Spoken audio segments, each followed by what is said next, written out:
please don't do this. We were meant to be together. You need to accept that this is over, John. I'm sending the papers to your lawyer tomorrow. Hey! Hey, you two! Is that man talking to us? Yeah, no, you! I don't think yes, so. I am it's talking pretty to obvious. We're in the middle of something. It would be pretty rude to just come up here. I don't care. Hey, what do you want? Punch or slap? What? Punch or slap? Would you punch or slap me? That's the same. Don't you mean kiss or slap? No. Please, no. We're in the middle of a conversation. Okay, fine. Kiss or slap? Neither. We're trying to... Filmora Go. Filmora what? This video is sponsored by Filmora Go. Filmora Go is a free video editing app that can be used for basically everything, including YouTube, TikTok, and Instagram. I don't know if you've ever tried to make a TikTok with the app's internal editing, but it's kind of a nightmare in my experience. Like if you want to split clips in TikTok, you have to do it all in one go, and if you have to go back to re-record any video, you can instantly lose all of your progress, which I have done several times. One of my favorite things about Filmora Go is that you can split those clips as much as you want and it automatically saves your changes so you don't lose any progress. Filmora Go also has this cool voiceover tool that I'm actually using to make this bit of the video with right now. The app has over 1,000 free music tracks, but y'all know how much I like my sound effects, so Filmora Go also includes a library full of free sound effects you can use for your videos as well. They update their resources frequently with thousands of filters, stickers, and transitions, so you can download the app and conveniently edit and post videos without having to wait around or upload footage to a computer. You can download Filmora Go using the link in my description, and be sure to leave a review on Google Play or the App Store. Thank you for listening, and thank you to Filmora Go for sponsoring this video. You know, John, maybe we're making a mistake. Really? Yeah, I mean, I think we should choose punch. Judith, I agree.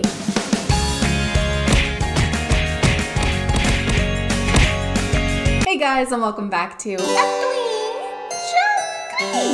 My name is ChadChad. Not really. And can we please cancel the internet genre of random street interviews? I'm gonna die. How can you die when you're dead? Goodbye. Actually, I take that back. Street interviews, when done right, can be funny. Billy on the Street, for example, makes me laugh every time I see a clip of it. And I walked out of it at the end, and I said, this is no good. That has a production team and an actually funny host. When regular dudes, because let's face it, they're almost entirely dudes, grab their iPhone 5 mics and their backpacks of misogyny and try to interview mostly women who are trying to go about their regular days, that's where I begin to take issue. If you've been looking for a TikTok page where someone with the charisma of a newborn calf asks people pointless and often insulting questions, then great. You're gonna love this one. Can I date your friend? Yes. Are you Adele? No. I'm sorry. Oh. You would think with the amount of people doing videos like this and the volume of videos like this that exist, that they would get somewhat less awkward, but no, they don't. She's only into DILF, sorry mate. Oh, DILF? Yeah, she's only into DILFs. Yeah. Do you have a kid? Not yet, but... I think it's a pretty well-known fact that people are the most awkward when put on the spot like this, so it's your job as the interviewer to lead the convo away from that and not just repeat what they're saying back to them with random exclamations. Yeah, I only like DILFs. Oh, you only like DILFs? Yeah, that's what I said. Oh, snap. So... Oh. Is that the end of the interview, or...? Oh. Do you have a kid? Not yet, but... Not yet. Maybe, I don't know. We can figure it out. Yeah. Might be able to work around it. Oh. I love how it's so awkward that the person in the middle tries to carry the conversation themselves. I appreciate them for that. They tried, like they said, do you have kids? And he just still went nowhere with that. Not yet, but... In fact, I think his entire vocabulary in this whole 40-second clip was, can I date your friend? Can I date your friend? Oh, you only like DILFs? Oh, DILF? Oh. Oh. No. No. Oh. Oh. And no cap. No cap. He didn't even, she asked what no cap meant, and he even repeated that back to her. What does no cap? She doesn't know what cap means. Oh, it means like no cap? Thank you so much. That cleared it right up for us. Mary Poppins, what's supercalifragilisticexpialidocious mean? Well, silly, it means, of course, supercalifragilisticexpialidocious. Right, but I just want to know what it means. Well, I mean, you know what? I can spell it for you. No, that's all right. You don't have to. U-P. No, that's all right. R-C. I just want to know why my father hates me. So make me laugh to prove that girls are funny, and I'll give you guys $100. Why do I have to prove to you that girls are funny? To get $100. But I don't need $100. The girls aren't funny? No, girls are funny. I feel make me laugh. on it right now. Oh, okay. So you think that women owe you not only the courtesy to stop and listen to what a person wearing two different kinds of shoes has to say, but also to prove that they are funny to you? Not just them, like the women in general, because that's not a lot of pressure at all. And in return, you insult them more than once. What a great deal. Make me laugh to prove that girls are funny, and I'll give you guys $100. If I'm funny? Make me laugh to prove that girls are funny. It's not like it's just a silly prompt or a fun way to compete for $100, because he does this all the time. And the second they don't respond with some kind of joke, he goes, so I was right, girls aren't funny? I can't think of one off the top of my head. The girls aren't funny. Girls are stupid then? Girls are dumb piles of doo-doo? Girls are doo-doo heads? Girls are mountains? Girls are doo-doo mountains of dumb?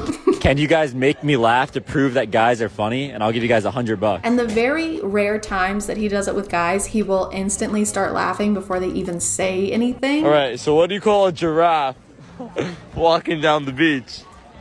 What? Homeless. Completely, go ahead. I don't know if this guy's content is intended to be misogynistic, like to get more interaction, or if that's just his natural musk. Either way, these comment sections attract more chauvinists than orange spray tans and blonde toupees do. We be laughing at literally nothing, just everything's funny. Damn, didn't even finish the joke and I was laughing for no reason. Proves guys are funnier than them girls. Am I in hell? Is this hell? I feel like I'm in the 7th layer of Dante's Inferno, but it's just me stuck in a room full of middle school boys who think that babies come from buttholes. A joke coming from a guy just makes the joke more funny. I DKY. Oh yeah, I know what you mean. That's when, that's called prejudice. Would you survive an MW2 lobby? What is that? Is that a game? Oh, just like an MW2 lobby. Yeah. Sure. What? I heard What lobby, is like that? hotel lobby. Oh. Okay, what are the other questions? Oh, yeah. Oh. Yeah. Yeah. God, it's so awkward. They keep saying yeah over and over again, but it's only because he's not good at interviewing people. Like, what else are they supposed to say? Who am I kidding? This is not an interview. You just ask them one question and then just lets them stand there in silence while they try to figure out what the hell is happening. So I've been hearing rumors that someone is dating Taylor Swift now, huh? Yeah. Yeah? Yeah. Yeah. Yeah. Yeah. Yeah. Yeah. Yeah. What? Yeah. Yeah. Yeah. Yeah. Yeah. Yeah. Yeah. Well, yeah. Yeah. Yeah. Yeah. Yeah. Yeah. Yeah. Yes. Yeah. No cap. No cap. Can I date you guys? No. I don't know. Yeah, I'm the only single one. Oh. Yeah, let's go. Okay, perfect. Oh. This is kind of worse than the stuff I usually make videos on, because usually it's TikTokers not interacting with real people in real life. They just make stuff pretending to do stuff in real life. This is worse. TikTokers in the wild, and it's not good. Yeah. Well, I didn't really want to date you. I wanted to date the other ones, but thanks anyway. I don't want to date you either. They were like going to hug him to be nice probably, but he wouldn't move. And then he said he didn't want to date her and insulted her. A good interview. You're driving 80 miles per hour. How long does it take for you to drive 80 miles? 8 minutes. An hour. No. Wait. Yeah. 60 minutes. Yeah. You good with your answer? No. Yeah. Yeah. 80 minutes? No, she was right. Me? Yeah. No. Yeah. Oh. Oh.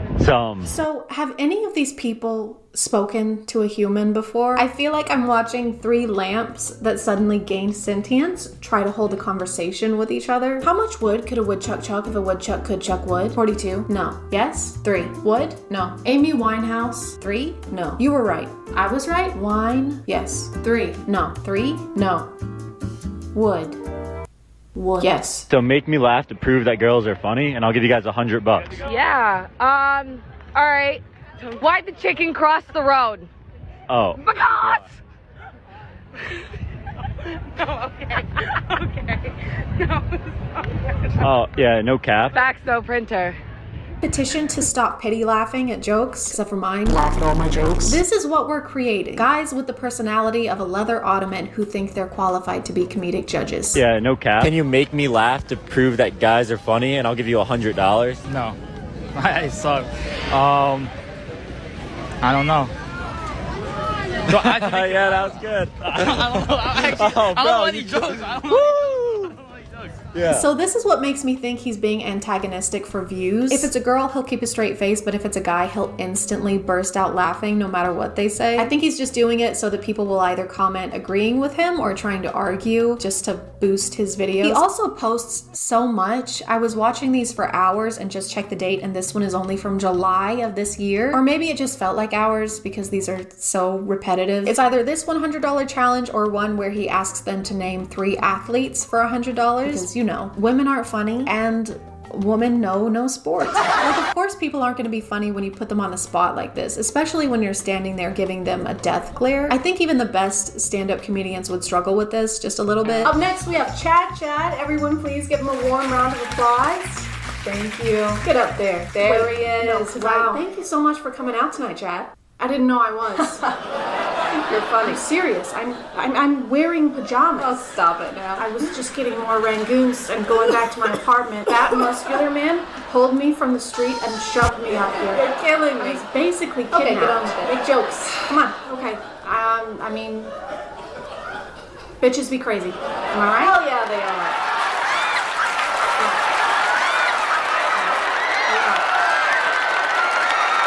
I'm gonna call it there, guys. If you want to follow me on other stuff, that's my Instagram, that's my Twitter. I keep the links in my description. Thank you for subscribing, and if you are still here, thank you so much for watching. I appreciate you clicking on my video out of all the videos that are on here, and I'll see you next time. Okay, bye.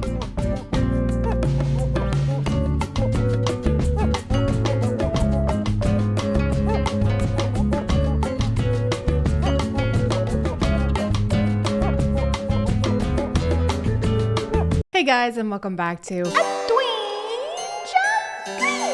My name is ChadChad.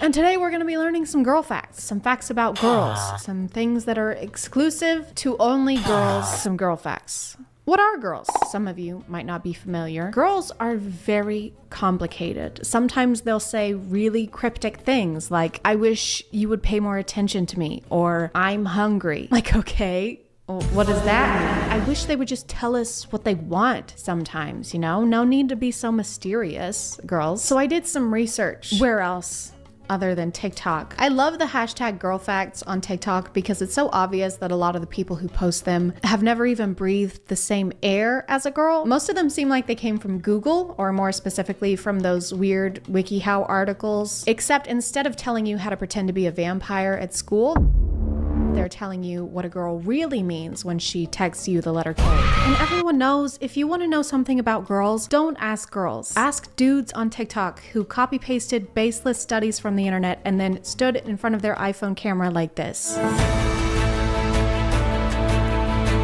Okay, first girl fact is actually a 2-in-1er. It's boys and girl facts. Girls fall in love with what they hear. Boys fall in love with what they see. That's why girls wear makeup and boys lie. Wow. I'm 2012 and this is Facebook. One of these is not like the other. So this fact is girls are under a lot of pressure to be pretty and to wear makeup in order to be considered attractive based off of often unattainable beauty standards to appease the male gaze, and boys are liars. It's not their fault though, it's a fact. They can't help it. Yeah, so then I lied to her, obviously, and I told her I was out with the boys, but really I was cheating on her with her sister, and she still doesn't know to this day, and we have 2 kids together, but it's literally not my fault. Like, I'm a boy, and boys lie. It's a boy fact. Sometimes I wear eyeliner. We are experiencing the same thing. When a boy is truly in love, he will act like a child. But when a girl is truly in love, she will act like a mother. I know someone who would really like to speak with you. Why is this fact so not specific? So she falls in love with you and she like sets up your doctor appointments or brings you fruit gummies to your soccer game. He falls in love with you and just starts uncontrollably pissing and shitting himself. Once again, it kind of seems like girls are getting the worst end of the bargain. Girls are more attracted to guys who have the ability to make them laugh. Yes, that's it. That's the whole fact. Man, I wonder how many studies they had to conduct to figure out that girls are more attracted to people who have a similar sense of humor to them. Hashtag psychology. Hashtag psychology facts. This applies to literally everyone. Yeah, so when someone makes you laugh, it makes you feel good inside. Okay. So you like them. But if someone doesn't make you laugh, then it doesn't make you feel good. Okay. So you doesn't like them. Probably. Whoa, dude. I know. That's like psychology. It's like psychology. It's psychology. It's psychology. And why are we in the ocean? Why are we underwater for this? I just can't believe it. I know. Dude. Guys, I know. You should write a book. I really do. Really oh my god, that would be I should write a book. What would you call it? Lord of the Guys, I'm actively drowning. Friends are food, not fish. Girls normally fall in love with older boys. Girls hate it when boys always talk about themselves. But girls like it when boys pay attention to them and tell them how important they are. Yes. These are just basic rules for interacting with anyone ever. No one really wants to hang out with someone who only talks about themselves because it means that they probably don't care about what's going on with you as much. And yes, girls usually like when people tell them they're important and pay attention to them because they are human beings. This video has 500,000 likes, which means that 500,000 people watched this and thought this was informational. This taught me something that I didn't know before. I just had never considered having basic human decency before, but now I will. Only 4% of women consider themselves beautiful. If a girl goes silent during a conversation, she is probably overthinking what you just said. You cannot just pull statistics out of your ass, plop them onto a picture of a sunset, and label it a psychological fact. Where did 4% come from? Was there a control group? Was there a placebo effect group? I don't know anything about scientific studies. Was there a hippopotamus? Girls easily get carried away by their emotions. This is true. My emotions have been bulking. 70% of girls use silence to express pain. Again, with the statistics, this is literally impossible to be fact. It is a subjective reaction to being sad. You cannot just make sweeping generalizations with no study and no research. There have to be actual scientists and like placenta pills. Unpopular fact. If a girl goes silent during a conversation, it means she's probably overthinking what you just said.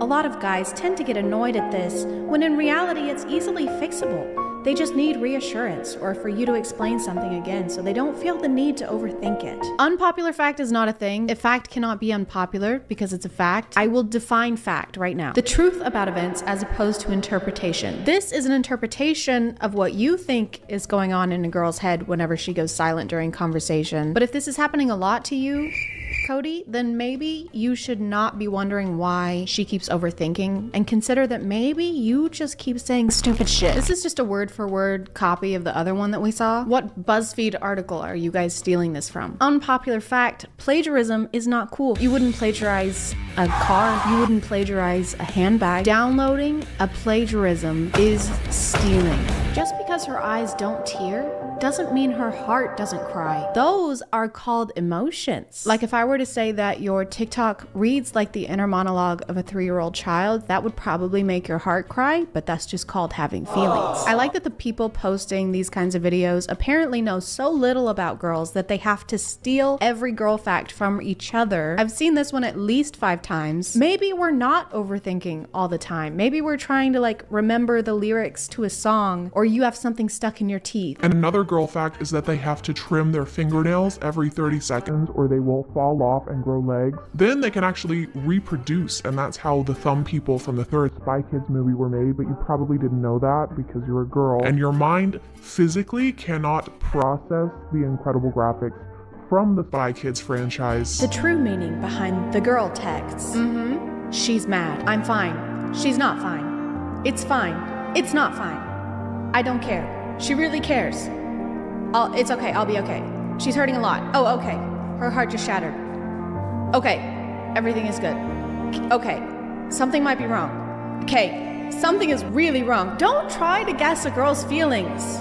Always ask her. So I'm kind of starting to get mixed signals. You said if a girl says she's fine, then she's not fine, and just to go with the opposite of whatever she says. But now you're saying that we should just ask her and never assume. So your girl fact is just to ask a girl. But we came to you for girl facts. We came for your expertise. We're not going to be able to learn about girls anywhere else. Girls want nothing more than to feel loved. I mean, I can think of a couple things. We might also want basic respect, safety. Safety is nice. Equal pay?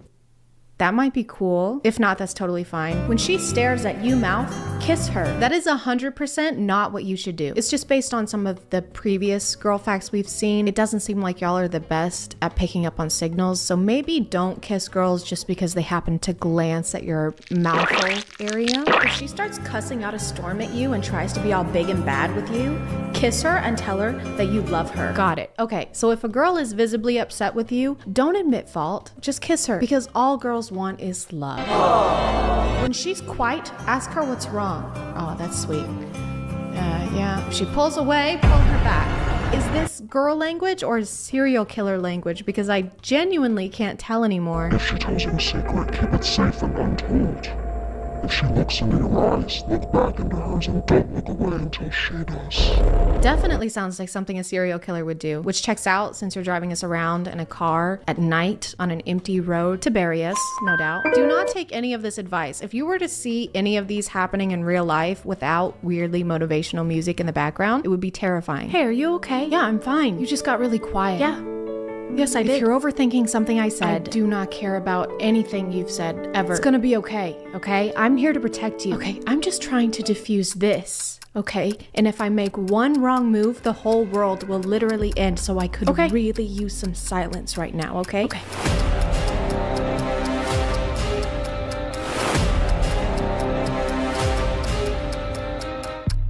"78% of girls use silence to express pain." Oh, for f***'s sake.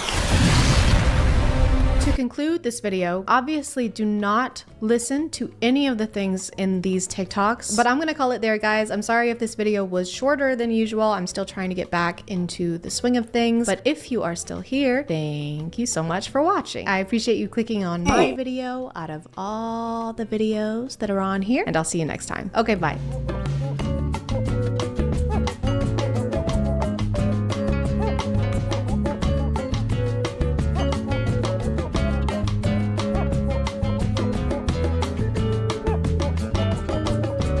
Hello. Today I will be learning how to write poetry. It's been a lifelong dream of mine to spew sonnets with such ferocity that they make Emily Dickinson quake with jealousy. And now, thanks to this stirring poem by Gabby Hanna, I found the courage to do so. Filler by Gabby Hanna. Some of these poems were written because inspiration struck. Others were written because I had a deadline and needed to fill pages. Can you guess which are which? This speaks to my heart on such levels. The metaphors hidden betwixt the lines, they make me wanna.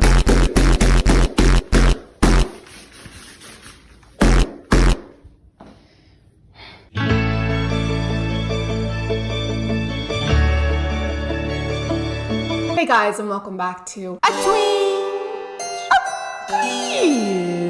My name is ChadChad. Not really. And you've probably guessed what we're gonna be doing today. Disclaimer.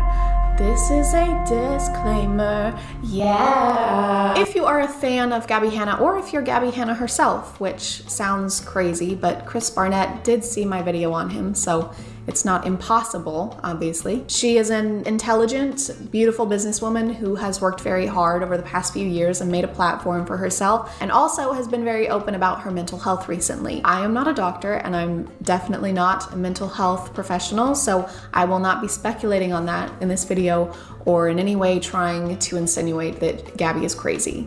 Disclaimer over. I've never personally followed Gabby on anything, but I do remember seeing some of her Vines when Vine was still around. She went from there to doing YouTube, where she did a lot of story times, and then about 2 years ago, I think, is when she started doing music. You probably know this stuff and have some idea of all the drama she's been in, so I won't go into too much detail. But recently, she's been on my FYP a lot. Some might even say too much. And it's me. I am some. I say it's too much. Gabby has this ongoing, endless drama with Trisha Paytas. Trish was actually a guest on Gabby's podcast channel in February of this year, where they talked about that a little bit. And by they talked about it, I mean Gabby talked about it while Trisha sat and nodded and smiled. My pop song went viral. It's a shame, like I really like her music, but I had to take her out of my playlist because of this. Right. And then I kept doing pop. Butterflies was pop. So like that was like whatever. Yeah. So I was trying to fit myself in this box of like, I'm a pop artist. Right. I'm not. I was trying to appease the masses. It didn't work. I'm gonna do whatever the fuck I want. Yeah.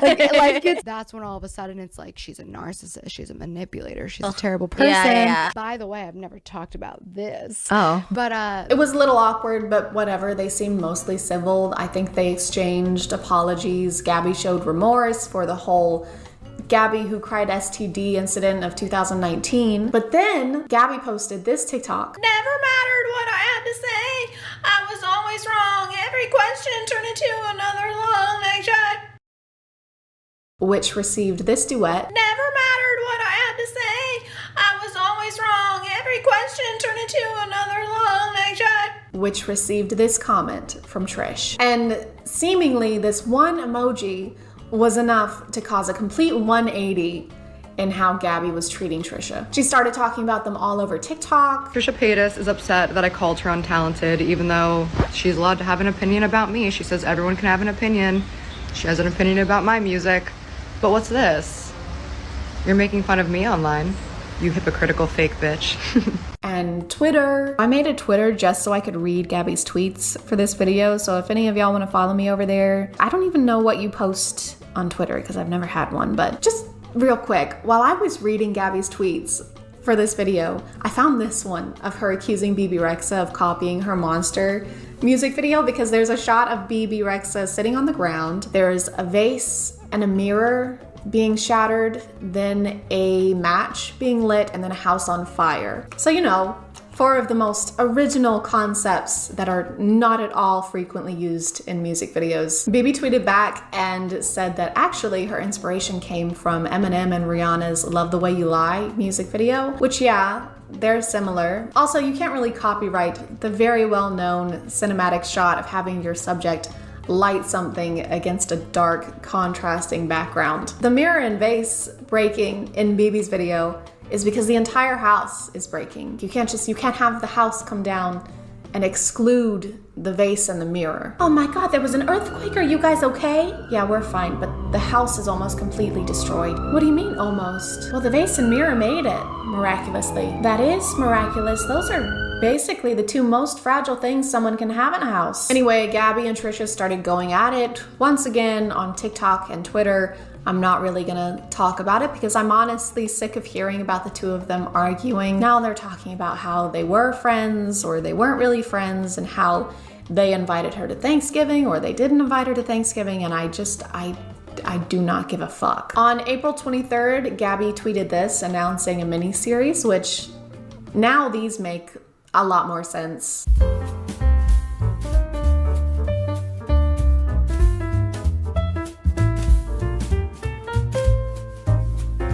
I'm back, bitches. And I don't want to hear I'm acting different.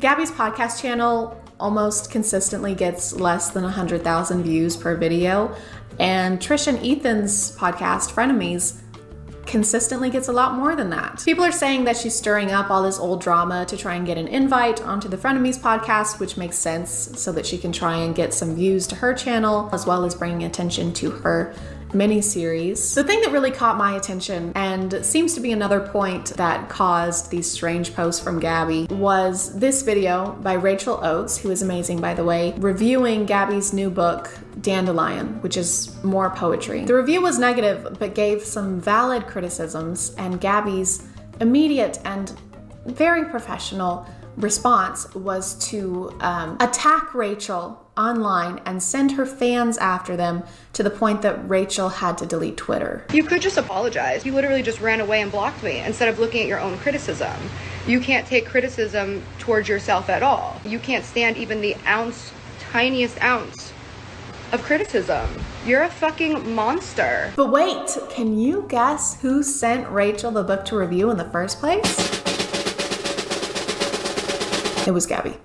Gabby sent her the book to review. My mind is so completely boggled by this. This is your career. This is your job. Can you imagine accepting criticism in this way at any other type of job? Yeah, so Douglas, I just feel like the graph could have a little less blue, maybe some warmer colors to try and cheer things up a little bit, and then we could go from that. Fuck you. I'm sorry? Fuck you. Your opinion doesn't matter. I'm your boss. I'm your boss. I have more Instagram followers than you, bitch. Okay, well, you're fired. Obviously. You're a bully. I'm a what? You're a high school fucking bully. Point the finger, pull the trigger, throw them up your rail, you'll divorce eventually. Please leave. Please. Hi, I'm going to be voicing for Gabby Hanna in this next video because she has her song quietly playing in the background and I'm not getting a copy strike. Not today. I really cannot believe that you guys let a woman who doesn't like Bo Burnham tell you that my book wasn't good. This is the biggest compliment that I've ever fucking gotten, that she called both mine and Bo Burnham's work disappointing. She called Bo Burnham's work disappointing. Her. Who is she? Who is she? She's a person making content on YouTube who's allowed to have an opinion regardless of the fact that she has less subscribers than you. Gabby, no matter the situation, seems to have the same response to criticism. Oh, you have less subscribers than me? You're irrelevant. Oh, you have more subscribers than me?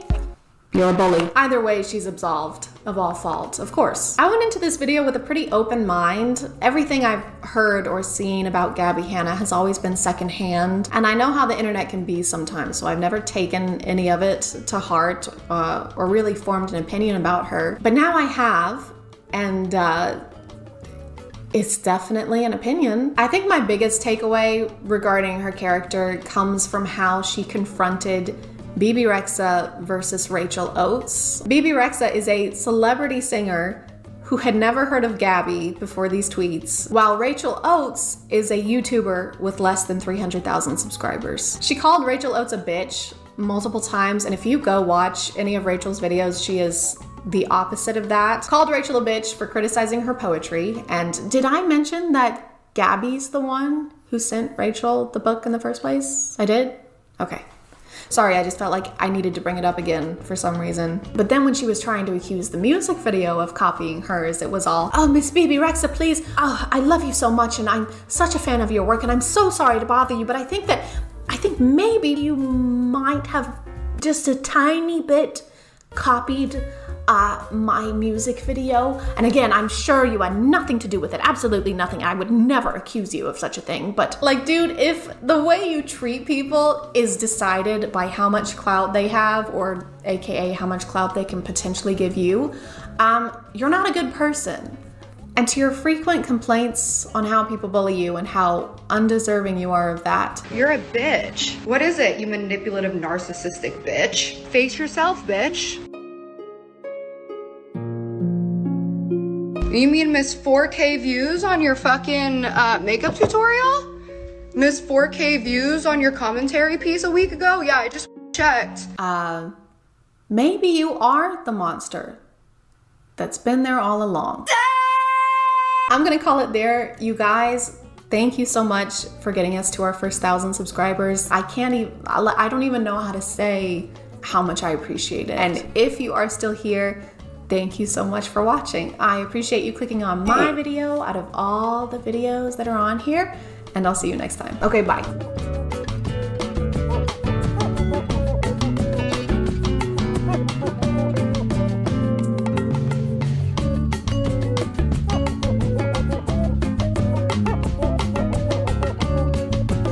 mega church or mega cringe or mega mind.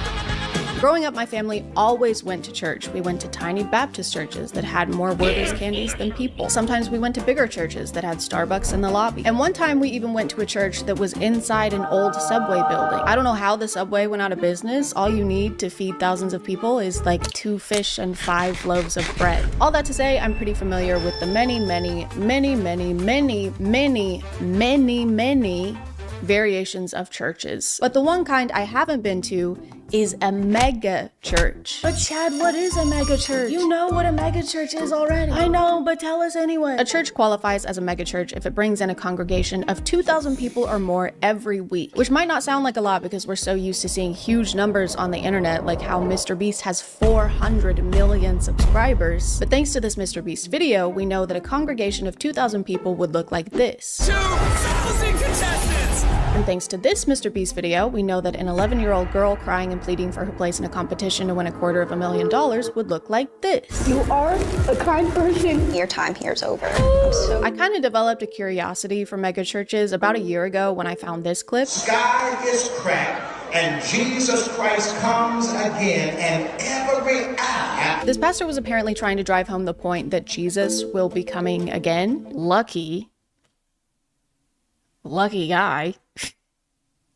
Man, I wish that was me. Which makes me wonder how many times he tried to tell this to the congregation before he resorted to this. He will return, and it will be when you least expect it. Okay, yeah, whatever, sure. we get it. No, you don't get it. If you don't listen to me, I'm gonna turn pink. Don't you mean red? Like with anger? No, I mean I'm going to turn into famed singer-songwriter Pink.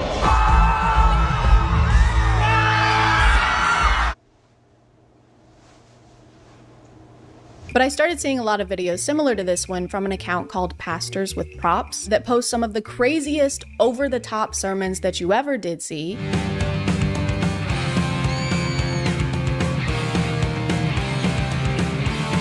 You might be thinking, why would you possibly need 3 expensive ass cars on stage in order to intro your sermon? And there's a very simple answer for that. You don't. You don't have to do that. It's fine if you don't do that. Actually, there was a pretty good reason for this. He wanted to be Marty McFly. Guys, he has to go back in time and stop the crucifixion, so he doesn't have to come into work anymore. A lot of these sermons feel like they were created for reasons other than spreading the gospel. Some of these pastors seem to have realized that they can have whatever they want on stage as long as they find some kind of way to relate it to their sermon. God, I thought you was doing something. How do I get out of? I'm your anchor. Oh, brother. Did you really need to spend probably tens of thousands of dollars on an ocean set with rain machines and an entire real boat just to say that God is your anchor? That's one of the least groundbreaking messages in the gospel. Or water breaking, because the anchor goes through. I don't know if they get to personally keep the items they use on stage and if this is some kind of way to get things they already wanted while getting to write it off as a church expense, but it's kind of really hard to think it's not. We're all going on a journey, walking through life. When it comes to who Jesus is, what direction are you headed? I don't know, but I know what direction you're heading. None. You're not going anywhere. There is no way, allegedly, that he didn't just see the TikTok trend of people buying these under-desk treadmills and wanted one for himself, and then use this sermon as an excuse to buy it for the church. He's literally standing on a massive stage by himself. He could have just done this. You know, sometimes it feels like we're just walking through life. And then other times we're not getting enough steps in, so we need a compact treadmill for our home office. He literally walks to the treadmill to demonstrate walking. And you know what? He didn't even need to do that. We know what walking looks like. It's not like we were struggling to picture what he was talking about. You know, the other day I was thinking, while I was on the toilet, this is what that looks like, by the way. And I started thinking, you know, we're all just kind of farting our way through life. For some reason, vehicles seem to be the most common things for these pastors to incorporate. I don't know why. It couldn't be because those are some of the most expensive things you could incorporate into a sermon. It couldn't be that. It couldn't be that reason. Obviously, we have Marty McFly, we have the boat, but we also have a full stage of motorcycles, which might seem like a flashy, pointless expense, but they're actually part of the choir. You should hear them sing. They've got crazy pipes. And then we have this. Man, that was amazing. Was that? Woohoo! I did double loops. I did not expect a double loop. I mean, I guess this is fine as long as he's got some kind of way to tie it back into the message and it's not something obvious and dumb, like life is full of ups and downs. You know what? Life is full of ups and downs. Never mind. When I was going through these videos, this roller coaster just kept showing up.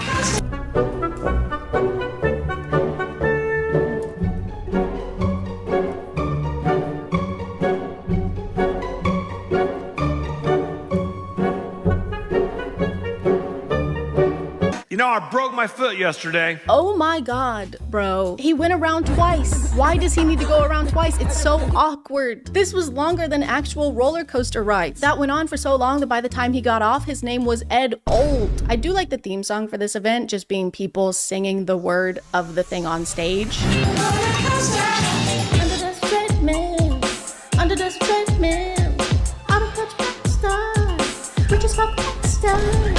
Here's the roller coaster again at a different church.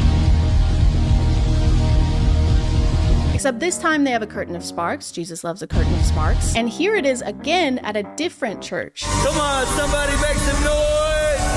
Come on, everybody, give it up for Jesus today. This prop is even crazier to me because there's barely an attempt to hide the fact that this has nothing to do with preaching. This is just a way for them to make a grand entrance, like they're headliners at a concert. He does give this line to try and tie it back in, though. It's amazing to have a creative God who has creative stuff going on, and when the world is in chaos and they're all flipping upside down, we're just having a good time. Thank you.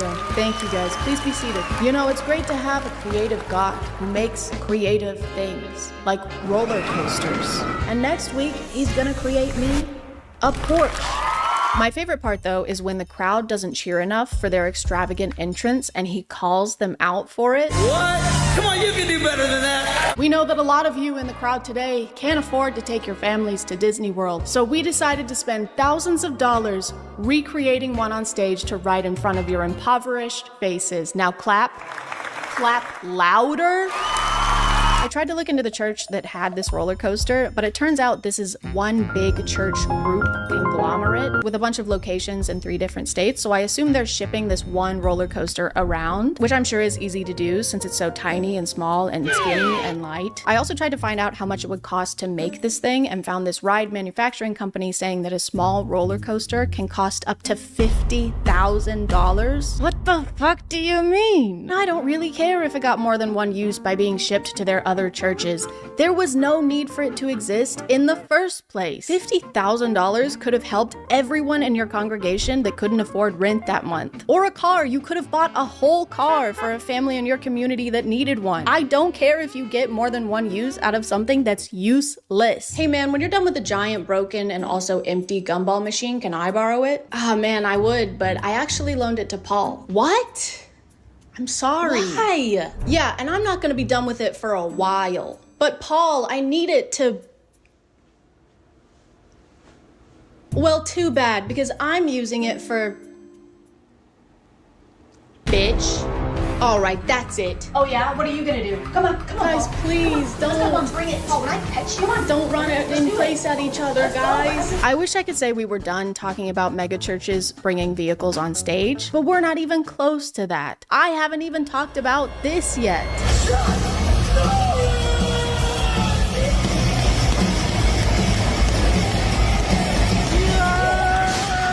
What is this? Is this some kind of monster truck thing? Assembly? No. This is a men's church event. Church.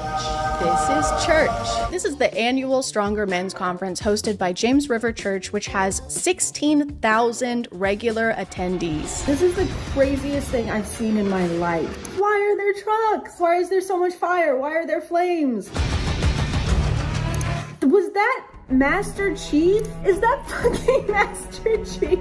The conference has a fantastic lineup of world-class speakers and a Stronger Warrior competition, which as far as I can tell is similar to like American Ninja Warrior, because you're not a good Christian unless you can scale up a fiberglass wall with your bare hands. Jesus said so. According to their website, their world-class speakers include superstar athletes like Harrison Butker. You know that guy who spoke at a college and told the women graduating that day that they should probably just have babies instead. You know, the guy who definitely shouldn't speak in front of thousands of people. He probably shouldn't speak at all, ever. Also, according to their website, if you just scroll down here, you can actually register today. Register today. I mean, register today. Register today. Register today. Register today. Register today. Register today. Register today. They have monster truck rallies, MMA fighting, Master Chief. I still don't know what that's doing here, but I'm sure this alone was thousands of dollars. They've got bull riding, and finally, they've got throwing football on stage. This conference is like what you would get if you handed millions of dollars to a bunch of 12-year-old boys. Essentially, they have 2 days of grossly exorbitant entertainment, throw a couple sermons in there somewhere, charge people $200 a pop, and then abracadabra, you've made $2 million of tax-free money. Allegedly. But maybe I'm being a little unfair. I mean, the whole point of this is to become better fathers, sons, friends, and husbands. And you can't put a price on that. Babe, I know you want me to be a better husband by like taking out the trash sometimes, or maybe talking to our kids. But the only way for me to do that is to go to church and become a better man by watching a monster truck crush other smaller trucks. I saw this comment on the Tank clip, and it says, what if I told you thousands of salvations come from these conferences? It's great people share these clips, but what about the clips of all the men worshiping God together? Strange that you never see the best part shared. Instead, out of context snippets cut down to support a childish claim. And I think that's funny because the account that posted this clip didn't have a caption. There was no claim. It was just a clip of the conference. Hey, you can't show this clip of me picking a wedgie out of my ass in Walmart. This implies that I would pick a wedgie out of my ass in Walmart. I'm sure there is some amount of worship happening at these conferences. I would hope so, since that's supposed to be its entire point. But I think if it took being lured in by monster trucks and fire and sparks and MMA fighting and motocross competitions and tanks for you to find God, then you probably didn't want to find him that bad. Dear God, please. I can't focus. I need some white noise. Dear God, please help me find peace. I know all of this might seem like an excuse for guys to get out of the house for a weekend and watch sports, but the church does also have one for women. Except this one is boring. It looks like all they have is singing and speaking, and they're even holding Bibles here. That's weird. What's that about? I was gonna ask why the ladies don't need all that extra entertainment to find God too, but then I remembered how hard it is for husbands to find anything, and God's probably harder to find than a bottle of mustard behind the orange juice. So I've gotta cut them some slack. Oh, also the women's conference is $230 per person instead of the $200 they charge per person at the Stronger Men's Conference, which I think is good, actually, because at least some taxes are being paid here, even if it's just the pink tax. The pastor of this church has also used his sermons to try and get people to vote against laws he doesn't like. And if you live in the city of Springfield, we're asking you on April 7th to vote yes to the repeal of the sexual orientation and gender identity bill. And his reasoning for this was homosexuality is a sin according to the Bible, and Christians should vote for repeal. But that's not what he was saying when his church hired a male stripper to perform at the Stronger Men's Conference.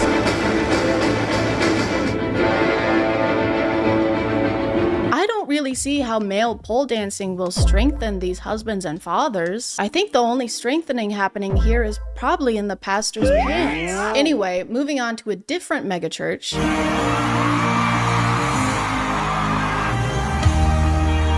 Just kidding, it's a Justin Timberlake concert. Gotcha, bitch. Sorry, you're not a bitch. Just kidding, yes you are. But the fact that you almost can't tell a difference between a church service and a famous celebrity's concert, I think is a very bad sign. I feel like this is all in an attempt to get more people to come into church. I'm sure there's a lot less people physically going into church every Sunday nowadays, and this is how some of them are trying to adapt. They think they need to make things louder and flashier. They think they need to have Master Chief. I still don't know why that was there. But to me personally, this has very much the opposite effect. This doesn't do anything except boast how much wealth some of these churches have, to the point that they're able to toss it into these pointless theatrics instead of actually helping people the way their religion teaches they should. And I don't know exactly what Jesus would do, but I'm pretty sure it wouldn't be this. Hello, it's me, the Lord, and I want you to follow me. I am Halo reaching for you so that I can give you my love. Yes, sir. which is Halo Infinite. All I want is to be there, Halo for you. And you never have to be afraid, because I will fight your Halo wars. Together we will be unstoppable, because I am the Master Chief of the universe.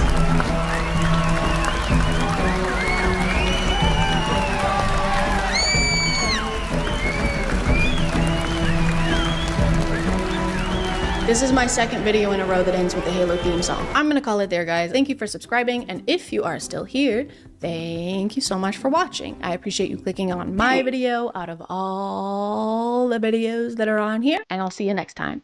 Okay, bye.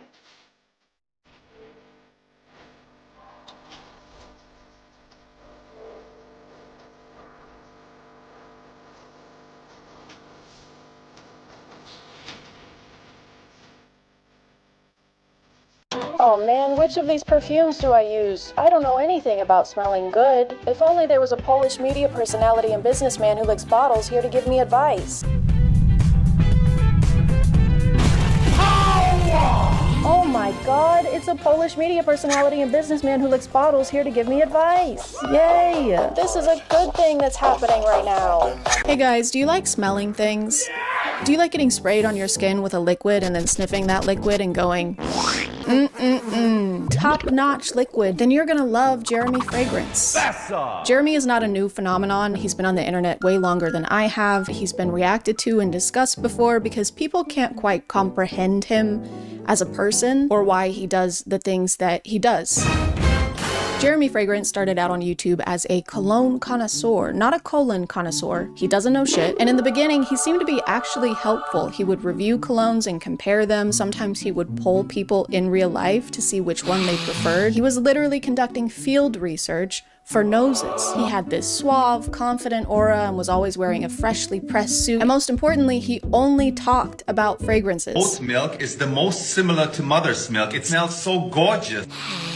Oh, yeah! Which makes it very convenient that his real and legal name is Jeremy Fragrance. That's such a coincidence. That's like if my name was Flawless Body and Skin and Hair and Personality, because I'm an expert in all of those things. Skip forward a few years to 2024, or don't do it. It's worse here. And recently it's been a little harder to get Jeremy to stay on topic. He does still talk about fragrances every now and then, but not as much as he does things like this.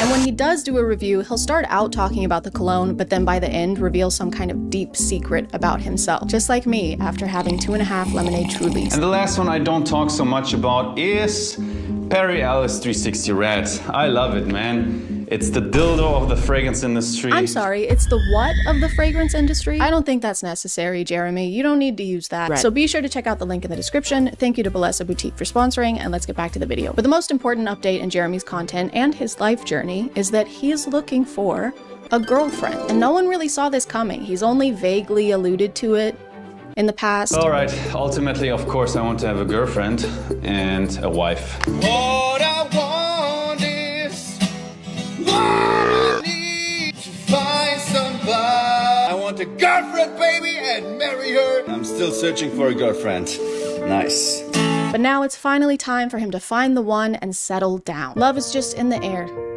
And so is a lot of Dior Sauvage. But when you're a guy like Jeremy, a genuine connection can be hard to find. He's been busy. He's got his own fragrance business to run, and he found Jesus as well. #1 fragrance icon that follows the teachings of Jesus. People are always finding that guy. Maybe he doesn't want to be found. If he keeps hiding like that, found you. No, I thought this was a good spot. Just found Jesus. And now you're tweeting it. Of course. Of course you are. Risen. Now everyone's gonna know where I am. So Jeremy decided to take matters into his own hands and announced that he'd be finding his soulmate with the power of social media. So I'm looking for a girlfriend. You must be Christian and you must be under 32. I was thinking 35, but let's say under 32. In his announcement video, he only mentions 2 requirements for being his potential girlfriend. She has to be under 32, even though he's 35. And I can't decide if him only having 2 specifications is a bad thing or a good thing. On one hand, it seems like you have more requirements for someone you want to spend the rest of your life with. But on the other hand, if this is what you're posting on Instagram, I don't know if you're even allowed to have 2 of them. But as time went on, Jeremy started posting a couple more demands, like for example, that she needs to be 100% committed to him. He is looking for marriage, so that makes sense. And that she needs to be able to give birth to children, which is a weird thing to specify. What else is she gonna give birth to? Congratulations, Mr. Fragrance. The baby's here? Uh-huh. You've got a healthy 1.7 ounces of perfume on your hands. No! I knew this would happen. The lighting is different because I had to block out the sun. It was frying me and cooking me, and I'm sweating, and I had sweat in between my boobs and every part. Based on other people's videos, it looks like Jeremy responds to the women he's interested in and requests additional information from them, like their Snapchat usernames. I can't even express how big of a red flag that is. Nothing says you're ready for marriage and commitment and a family like asking a woman for her snap. Hey, you want to communicate on the one app that makes communication disappear? If it makes you feel any better, there's also a map that shows me your location 24/7. He also seems to routinely ask them to send videos addressing him directly, probably to verify that they are who they said they were in their application. Hi, Sophia. I asked for a video of you. Can you send me a video of you saying something like, "Hi, Jeremy"? And once he has that information, he can move on to the more important questions, like how old are you? And are you a virgin? And is it possible at your age that you're still a virgin, Maria? Is it possible that you are still a virgin? Why are you asking that, Jeremy? So yeah, I want you to be able to have children. I also want you to have zero knowledge about the thing that creates children. The only way this would be appropriate for him to ask is if he is a virgin in his mid-30s. He just wants to make sure he's using skill-based matchmaking. They've got to be on the same level. 0. Hey, do you know what you're doing? No. Good, because I fucking don't either. The way he phrases the question too somehow makes it even worse. Is it possible that at your age, 30-ish, right, that you have remained pure of soul and body? Kinda weird if you haven't, says me, I'm saying that, me, the guy who engages in sexual activities with cologne bottles. In this one, he even takes a dig at this woman's appearance. Hey, pretty woman with the intense teeth. Intense teeth? Jeremy, you have incense teeth. This is frankincense, and I will eat a bit of this. You have no room to talk, literally, because your mouth is so full of things that you're not supposed to put in your mouth. And I really wish it was, but this isn't even the worst thing he sent to someone on Snapchat. I gotta interrupt your video. I got totally a boner seeing your face and seeing you talk.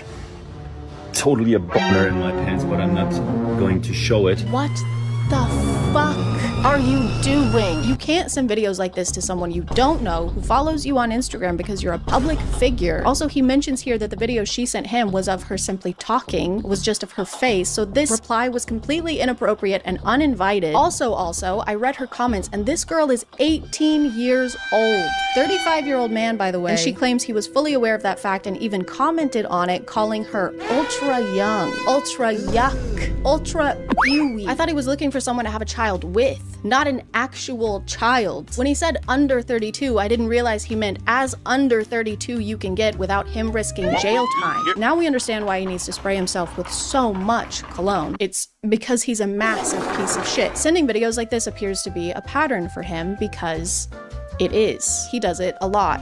You're so flirty. Just seeing your text makes me, if I can say so, erected. Even going as far as requesting specific pictures or videos from them. Later, without the top that you're wearing now, would be an interesting picture, Corey. Are we still following the teachings of Jesus Christ here, Jeremy? I don't know where he taught this. I must have missed that chapter. And on the 8th day, he said, "Thou shalt get thousands of women to add you on Snapchat so that thou can use thy influence in order to solicit nude pictures of them." Amen. And these are just the cases of him doing this that people have posted, so it's very likely that he does this all the time. But he's looking for a committed woman, guys. He said so. He said it's great when woman is dedicated to man, so that he can be dedicated to aging like a fragrant, skinned, unrefrigerated avocado. It seems like he's always been kind of weird with women based on the fan interaction videos he posts. Jeremy runs into fans a lot. It's almost like he's the one seeking them out. His thing when he runs into them is to try and guess what kind of fragrance they're wearing, and when it's a guy, it's a pretty normal interaction, but when it's not, he feels the need to make some kind of comment on their physical appearance. Wow, what a woman. Very attractive woman. Just female Musk. Your girlfriend? Yeah, this is my girlfriend. Congratulations. Thank you. Is it okay that I smell you real quick?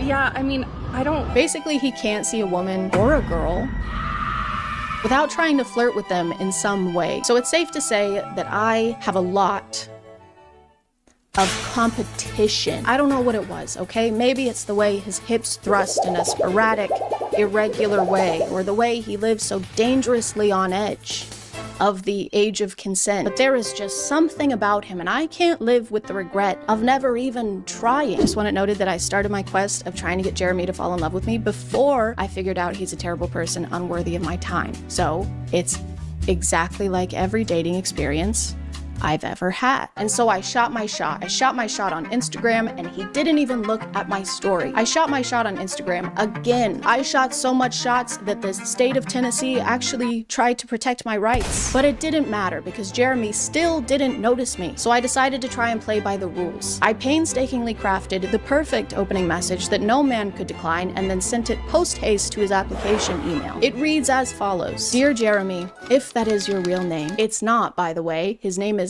Daniel. Who does that? Who says their name is something when it's actually something completely different, really, and not that at all? What kind of annoying? My name is not important, and I am a 27-year-old female. Works out semi-regularly and is fertile. Extremely fertile. I have 10 children. I'm also a virgin. Jesus is my number 1. You can be my number 2, though. I'll call you my little doo-doo. This is what I look like, and I would love to chat with you via FaceTime or Instagram. Please. And then I waited for days. I didn't even leave my desk. I've been sitting here the whole time. I've peed into every container that can hold pee, and I'm fresh out of containers. Please send help. Or Tupperware. But even after all my efforts, Jeremy didn't respond. What was I doing wrong? I checked all of his boxes. I even gave him a cute nickname. It's cute. It's adorable. The next morning, to my dismay, I saw this on Jeremy's Instagram. Who is that? That should be me. That should be my hand being awkwardly put on his face. That should be my foot being awkwardly put on his face. I felt defeated and relieved. Heartbroken. Mostly relieved. But I'll never stop trying. I'll never stop imagining the future we could have had. I'll never forget. I'm giving up. I'm not trying to get his attention anymore. Oh. I don't want to date him or talk to him. Okay. Yeah, I gave up.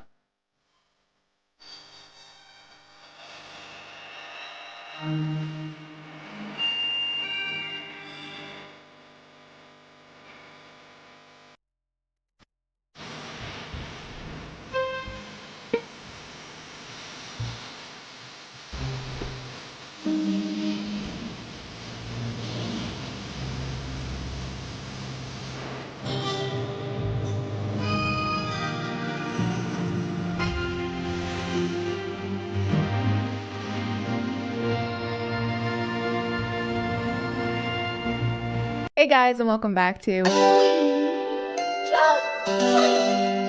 My name is ChadChad. Not really. And it's been really cold and gloomy, and I'm tired of winter. I needed some greenery. And as I was viciously scrubbing green hair dye from my ears last night, I was thinking, you know what we haven't done in a while is watch some premium POV content. So we're gonna watch some of those today because they always seem to make me feel a lot better. Not really. I found this page, and this is the self-proclaimed Spider-Man of POVs with some romance sprinkled throughout. They're incredible quality, so that this time we get to watch the unnecessary lip bites and thumb licks in 4K. What an incredible time to be alive.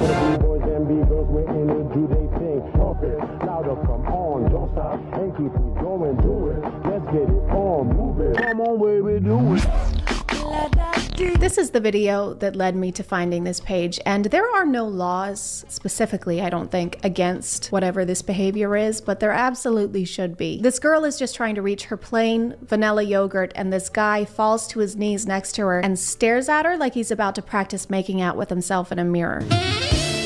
Why does he smirk for hours after being pushed to the ground? Is he proud of what he's done, or is he embarrassed of what he's done? Why is he wearing handcuffs as a fashion accessory? We may never know.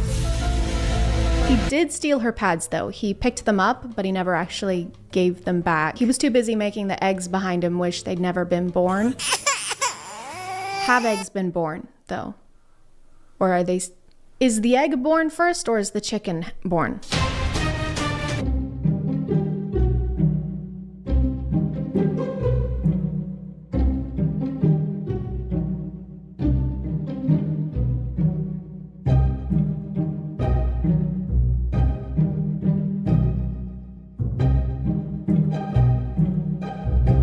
So this first POV seems to be a kind of tutorial on how to cheat on a test. So all you're gonna need is a classroom with only 2 students and an eraser riddled with toe jam. The teacher's paying super close attention, obviously, which is why he can't just hand it to his friend. Instead, he has to take off one shoe and then disappear behind his desk for nothing too conspicuous, just like 5 minutes. And then reappear and nod to his friend. Way less conspicuous. And you now have a fungal infection as well. He also ends up having to step on top of the shoe and super nonchalantly drag it across the floor. And the teacher still doesn't notice. So it's a very successful tutorial. I don't know if it would still work if the test was not multiple choice. Dude, hey, what'd you get for question 2? You mean the essay question? Hey, no talking. Come on, dude, please help me out. Here you go. Hey, you two, stop conversing. That's a good one. That's good. That's funny. No, I'm giving you both an F.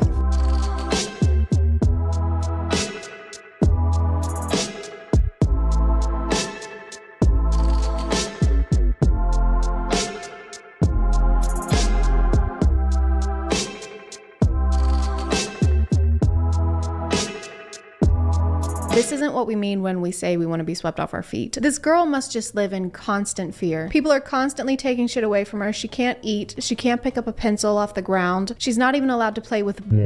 What is the point of suspending her in the air anyway? It's not like they have a huge height difference. It's a lot of work for her to just be barely hovering above the ground. I've always wanted to share a truly passionate kiss. There's just something so romantic about staring deeply into each other's eyes while surrounded by the stars and Cinnamon Toast Crunch.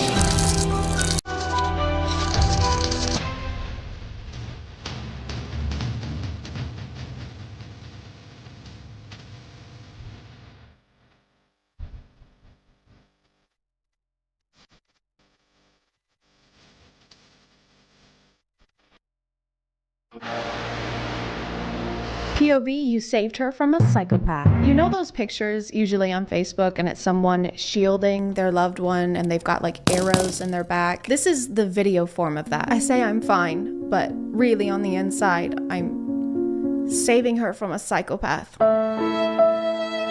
Let's give them the benefit of the doubt, okay? And let's say that they can't move because their grip on the knife is just too strong. She has both hands free. She could go anywhere. She could call the police. She could find something to fight back with, but instead she chooses to just stand there and look mildly concerned. She even looks bored sometimes, which I probably would too. We don't know how long they've been standing here like this. Bethany, I've been stabbed. Oh no. Bethany, I've been stabbed. Oh no. Bethany, I hast been stabbed. Okay, Jesus Christ. I know. What? It was you all along? I don't know how you haven't figured this out by now. Et tu, Bethany? Where are we? I don't know. It's probably fine.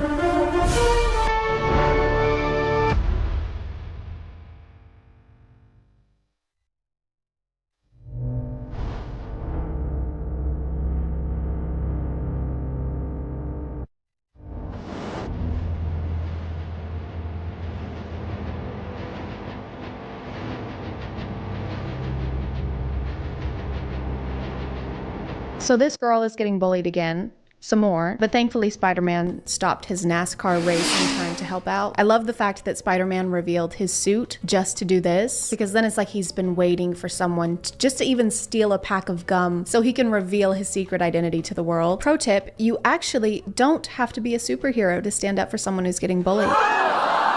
I know. I also kind of feel like the punishment is disproportionate to the crime here. Like, of course, you shouldn't trip people when you're at school. Don't do that. Also, don't stomp people's heads into walls, though.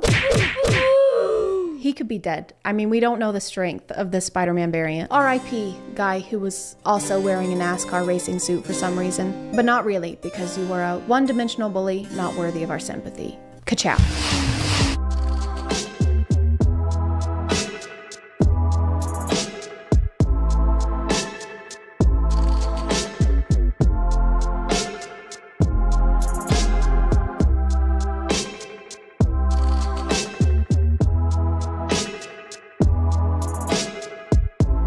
Yeah, don't even think about giving the popular girl homemade sewing kit cookies.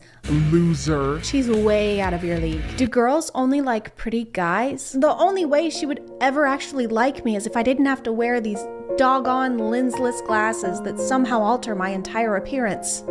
Can we stop this trope in 2022? People with glasses are hot, okay? We have Velma, Milo James Thatch, Dwight Schrute, Edna Mode. Also, what is it with you guys and not wearing your shoes in class? They're just not allowed to wear shoes in class anymore because the teacher finally figured out how they were cheating.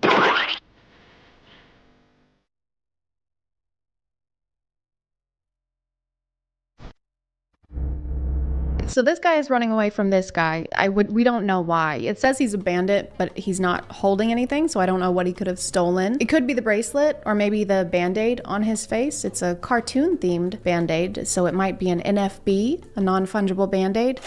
Anyway, he finds this girl at a party of one, as in she's the only one at the party, it's just her. And she reveals that her jacket is actually Frodo's cape from The Return of the King.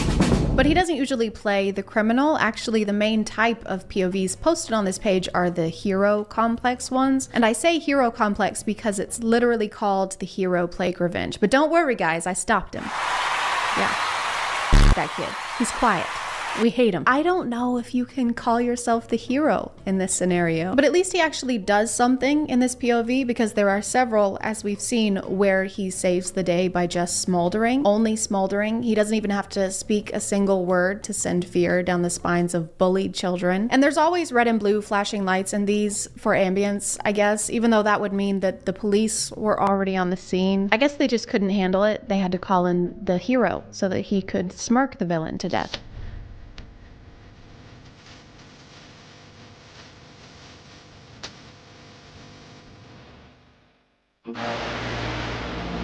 They just stand for so long. Like, imagine a superhero movie where they just act like they're about to fight the whole time. You've gone too far this time, Dr. Squid. You'll never stop me, arachnid boy. Oh yeah? Well, what if I do this? Oh my god. No, I don't feel anything. Really? I mean, there's a slight burn, but I recently got a UTI, so I think it's probably just residual. Those are rough. I'm sorry, man. It's okay. Do you want to do this tomorrow? Perfect, actually. Let me just grab my death ray. Megan Josephine, we'll see you tomorrow. Oh yeah, I serve literally no other function to the plot, so that's fine. Okay, bye, Megan. Okay, y'all have fun. Hey, you want to go get froyo? Bye. Oh my god, yes. I love froyo. Oh wait, guys. I like the orange, but they got rid of it. Really? And now they just have cookies and cream. Well, they also kind of feel like you should be eating citrus right now, right?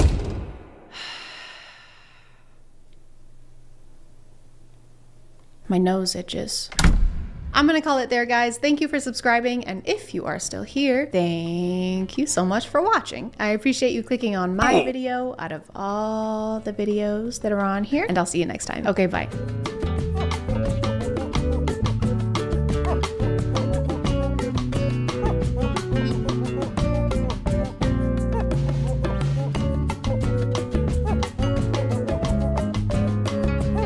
Hey guys, my name is ChadChad. And this is where the magic happens. The Etsy magic. If there's one thing I've learned in my time on Earth, is that things don't always go how we want them to. And when that happens, there's only so much you can do. You can go to therapy, join a pickleball league, or as I've recently learned, you can go to Etsy.com and pay a witch to make things go your way. I've started getting a lot of spiritual TikToks on my feed recently. Some are just your typical tarot readings that usually go like, I'm seeing that a sexy Libra wants to date you, and also you're about to win $10 million. And that's clearly insane. I would never date a Libra. But I've also been getting TikToks where people have decided to use the spiritual realm for their own advantage. Me acting like he's crazy for texting me saying he misses me even though I paid a random witch on Etsy $5 to put a spell on him. A new life hack on TikTok is enlisting the help of witches on Etsy in order to get whatever you want, basically. If you want your ex to come crawling back, if you want your situationship to text you more often, just put a spell on them. Because if there's any guy worth pursuing, it's one that requires supernatural forces to want to talk to you. And this is nothing new. It's a tale as old as time. We'll go to to great lengths for love, even if it means buying a spell to get it. But now instead of having to promise your firstborn child, just send him a little cash app. For only $19.99, you too can get a guy named Daryl to call you 20 times in 2 minutes. I've gotten a pretty similar result by not paying my credit card bill, but that guy's name is Capital One. Personally, I really like the idea of being able to get powerful magic from the same place you'd get a resin keychain. Welcome, traveler. Browse my wares. Could I interest you in handmade earrings that were definitely not dropship, or perhaps an incantation that turns all who have wronged you into dust? I also have cheats. So after seeing so many success stories, I was curious. I wanted to see what all the fuss was about. Maybe there's an Etsy spell that can make the months November through February disappear, so I don't have to live through them. Or if there's a spell to make someone call you more, maybe there's a spell that can make Capital One stop calling me. That guy is obsessed with me. It's honestly really embarrassing for him. So I decided to do some shopping. Some Etsy shopping. Okay, we're gonna try and find some Etsy spells that are gonna help us find love. Maybe some spells that are gonna make us look really good and give us a jawline. But someone who can extreme millionaire lottery spell. Done in less than 12 hours. Spell with me and my oldest grandmother. That's not that big of an achievement. You only have 2 grandmothers. $32.87, but it's on sale for 75% off. Usually it's $131.47. So it's actually like we're losing money if we don't buy this spell. The thing about buying Etsy spells that makes it a little difficult is that you aren't buying anything concrete, and I love buying concrete. The results of a spell can't be guaranteed, so you have no way of weighing a purchase or deciding if the seller is trustworthy or not. It's basically just having to believe that the seller will do what they say they will do. And if there's one kind of person I trust, say it with me, it's people selling me things on the internet. So the only real option I had was to go based on reviews, and those weren't always entirely helpful. Okay, so Tal Ehrlich, thank you for the good and fast service. So I guess that means that Tal won the lottery within the last 4 days? Yeah, that's right. I was homeschooled. Carol Ann said, Luna is an angel. I got my spell. It was super quick and on the night of the full moon, so extra strength. I haven't had a chance to try any lotteries or anything. Landed in hospital yesterday. Okay. Did the spell do that? Luna, I wish you all the love in the world for you and your grandmother. I'll let you know how I get on as soon as anything happens. Okay, so this is an interesting review because she hasn't actually received what she paid for, but she still left 5 stars. This toothbrush is gonna be really cool, and I wish the seller all the love in the world. We'll update you once I have the toothbrush. One might argue that I should have waited to write this review, but why do tomorrow what you can do today? That's what I'm always saying. That's what my oldest grandmother is always saying. Bring back Stubborn X spell. I would rather die. Detailed, brutal reading. What is a brutal reading? It's like they read you a book, but then at the end they beat the shit out of you. Brutal tarot reading, same hour. Brutally honest psychic reading. Okay. Chad, female, general. Like if I'm a war commander? Yes. Love. Is that a yes or no question? I don't know. Wait, or am I in love? Okay. No. Single. Career. Turbulent. Past life. Aren't you supposed to know that question? How am I supposed to know? I have no future. Hopefully not. And then the other goal can be that somebody confesses romantic feelings of some sort to me. And I know what you're thinking, Chad, set realistic goals and expectations. Don't set your goals too high. A lot of the spells I found had to do with love and obsession, with some specifically aimed for stubborn targets, and that's kind of fucked up. Super strong love spell for stubborn target. That's kind of gross. Whether you believe in spells or not, I think it's pretty uncool to try and force someone to be in love with you. Even if the magic doesn't work, I think it's bad to put that kind of intent out there. What do you mean you don't want to date me? I'm great. If I could take away your free will, I would. That's something I'd like to do, and I would if I could. I'm a catch.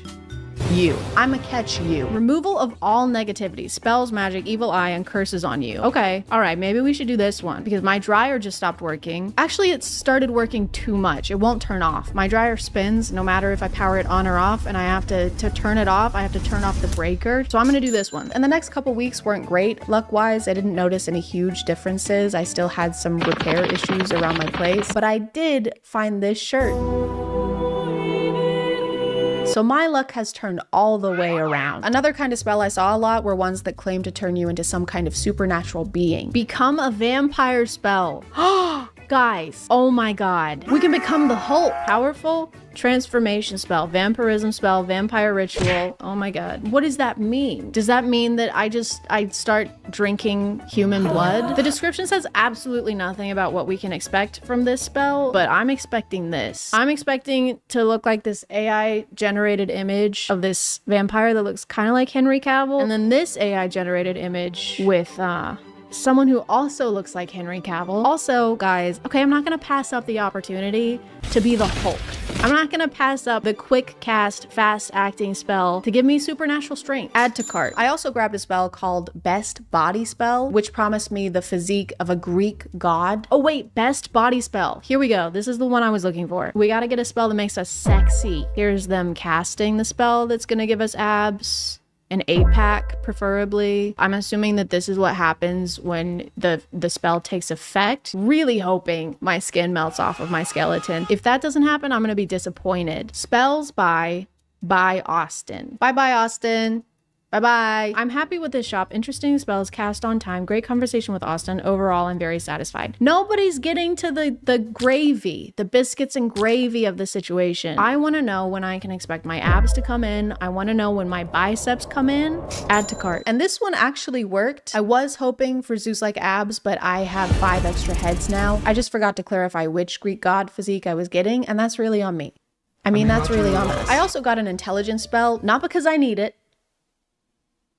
I just wanted to test it out. Increase intelligence, same day cast. Increase memory ability, increase IQ magic spell, increase focus and attention. I've been looking for this my entire life. I'm gonna add this one to cart and then we'll do a quiz, and then I'll take another quiz in 2 weeks after the spell has been cast and had enough time to take effect, and we'll see if I've gotten any smarter. Before I start and you judge my answers, okay, I wanna reiterate, I was homeschooled. I did not have science classes or math classes. How many rings appear on the Olympic flag? There's like 6. Well, 6 isn't an option. What is the currency of Scotland?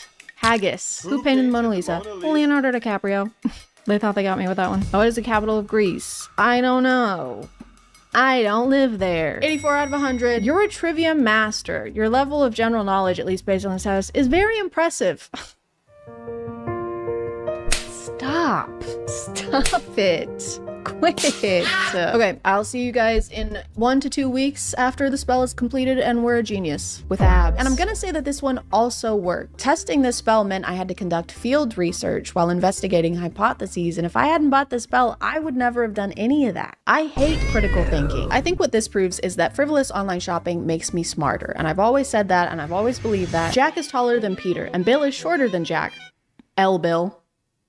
Skill issue. Which of the following statements would be more accurate? Jack is taller than Peter and Bill is shorter than Jack. It doesn't matter because all of their Hinge profiles would say they're 6 feet. Bill, Peter, Jack. Bill, Peter. This is so stupid. Why does this not make sense in my head, in my brain? What is this? I need to make a drawing. This is Jack. All right? Jack is taller than Peter. Peter is shorter than Jack. And then Bill is shorter than Jack. I kind of made them all the same height, so this is a very confusing drawing. This isn't gonna help a lot. I don't fucking know. And I don't really care. This could literally be what they look like based on the information that we've been provided with. I'm gonna lock it in. I'm gonna say it's impossible to tell whether they're taller than Bill, right? I don't know why that took me 40 minutes. Now imagine how long that would have taken me before the Etsy spell. That would have been a nightmare. I also got a customizable love spell without a specific target. The parameters of the spell are that someone is supposed to confess feelings for me within 2 weeks of it being cast. But after that time frame passed, nothing was happening. No one was professing their love for me. No one was calling me, except for Capital One. Take a hint, guy, right? This is pathetic. But I understand it can be daunting to confess feelings for someone, so I decided to give them a little push, just to help them take the first step. First up was Gabby Bell, aka Gabby Balls, aka the creator of the Bing Bong song.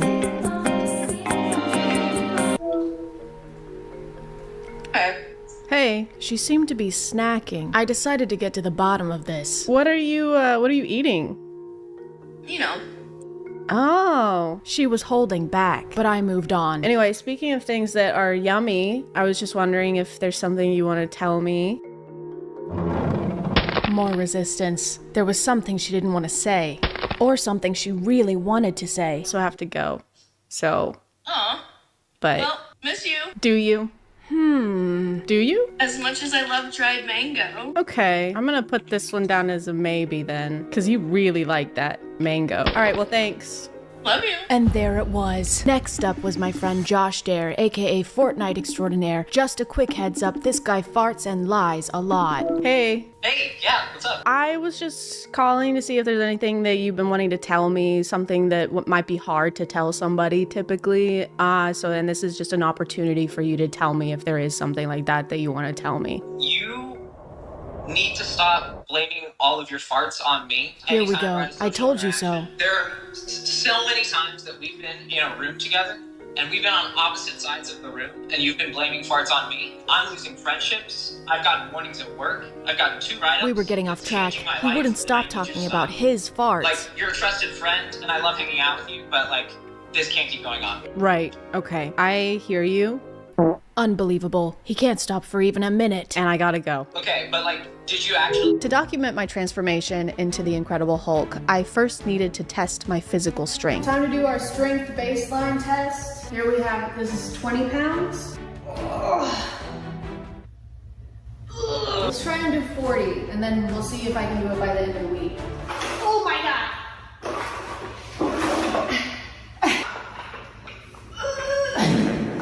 I can't even get them in a frame. Never mind, abort. Maybe just one then. Easy. Piece of cake. But after a while, I hadn't seen any real results. I was still just a weak, puny human who could barely do 1 full push-up. But then I realized I was missing the key component of becoming the Hulk. Obviously, to complete my transformation, I needed to get really freaking ticked off. Okay, it's been 2 weeks. I'm gonna retry the 40 pounds now. Also, don't look at my feet because my shoes are stained. I said don't look at my... Okay. Is this 40 pounds? I feel like it's way easier to pick up now. I'm not joking. Why is this easier now? Okay, that's pretty good, but let's see if I can do 40 in each hand. But to do that, I think I need to fully be the Hulk, so if you could just help me. You're a 27-year-old iPad kid. You constantly change your hair because you're deeply unsatisfied with who you are as a person. Whoa, whoa, whoa, whoa. You can't speak to me that way, okay? That's...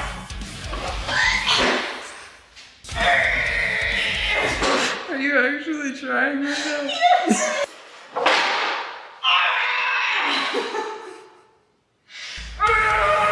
And then I was just waiting on the Become a Vampire spell. I had to carefully monitor this one for obvious reasons, so I routinely had to eat Italian food, which sucked. I ordered Italian food and cheesy garlic bread. So we're gonna test and see if I'm deterred from eating this, which would mean that the vampire spell has started to take effect. Ow, ow, ow. Oh, I'm just kidding. It's fine. Oh no, I'm gonna have to order more Italian food and more garlic cheesy bread. Dang it. But I was patient and I never gave up no matter how much chicken Alfredo I had to eat. And finally, on one fateful day, it just hit me.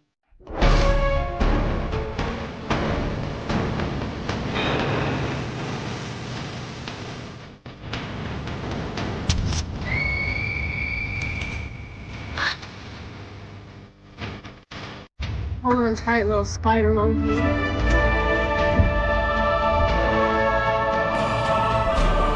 Anyway guys, I hope you enjoyed this video because it's something a little different and I don't really know what I'm doing or where I am or what's going on or why my clothes are ripped or who destroyed all those roads in New York. But I'm gonna call it there guys. Thank you for subscribing, and if you are still here, thank you so much for watching. I appreciate you clicking on my video out of all the videos that are on here, and I'll see you next time. Okay, bye.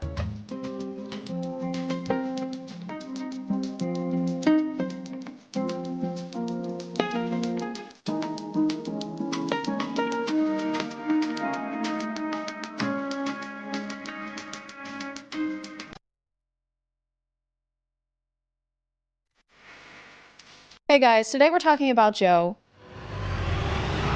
mama. A fringe of cringe. My name is ChadChad. Not really. And JoJo Siwa has been acting kind of silly lately. Good morning to every single Steven Andrews out in this entire little baby. How's it going today, guys? Good. She's been doing some weird things and moving her body in a weird fashion. Speaking of fashion, she's been doing weird things with that as well. My knee hurts. I'm not sitting because you guys told me to. I'm sitting because I want to. You can't bully me. If you're like me and never watched reality TV or Dance Moms where JoJo got her start, then your knowledge of her is probably bows. That's all I think of, that and asbestos for some reason. I don't know why. I'd have to do some more research, but I'm thinking about asbestos as always, right? JoJo's been a public figure for a while and is known for having a pretty young audience, thus the bows and bejeweling of the hair. She usually sings and dances in an aesthetic I can only describe as the human version of a glow stick. Everything about her is fluorescent, and if your eyes are exposed to her, recently anyway, then irritation may occur. By the way, I watched about 3 minutes of Dance Moms to try and understand where JoJo came from, and it's just like people getting mad at kids for having the coordination of kids, and they edit it like every mistake is an earth-shattering devastation.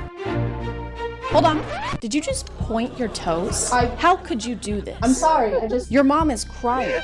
You made your mom cry. It was an accident. You were an accident. But now JoJo is going through a kind of rebranding, and I say kind of because it's not the best rebranding we've ever.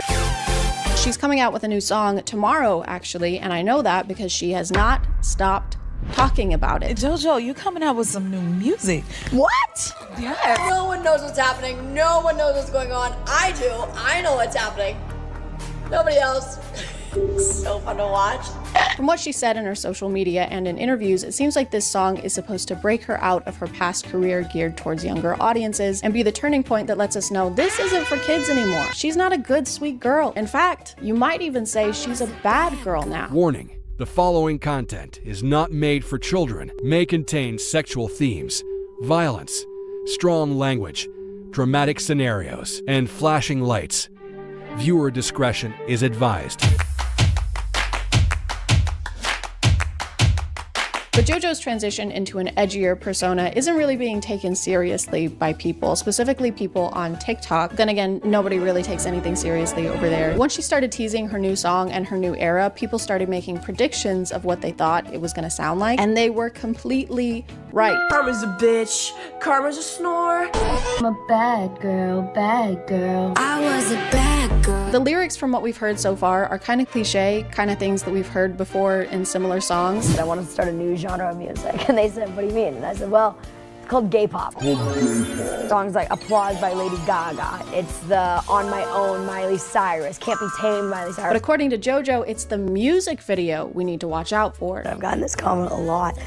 The thing is you think I have. Everyone's been talking about the song, oh, this about the song, that about the song. No one's even questioned the music video yet. I'm about to start sharing some things from the music video, and that's where shit gets real crazy. What could it be, guys? What's gonna happen? I wonder if there could be music or video. What if there's both, guys? Guys, what if there's both? Everything I've seen so far in their marketing is exactly what you would expect. The lyrics are what you would expect. The dancing is what you would expect. And for something to be edgy, you have to be on the edge, you know? You have to edge us. In one of her podcast interviews, she mentioned she was actually worried to sing the lyrics to her new song. I was very afraid of the lyrics of Karma. I wasn't ready to say I was a bad girl. If I had a wish, I would have never effed around. I wasn't ready to say I'm a bit of a stinker. I wasn't ready to say F this or freaking dang it. You wouldn't last a second inside my mind. A single glimpse would drive you insane. Shoot.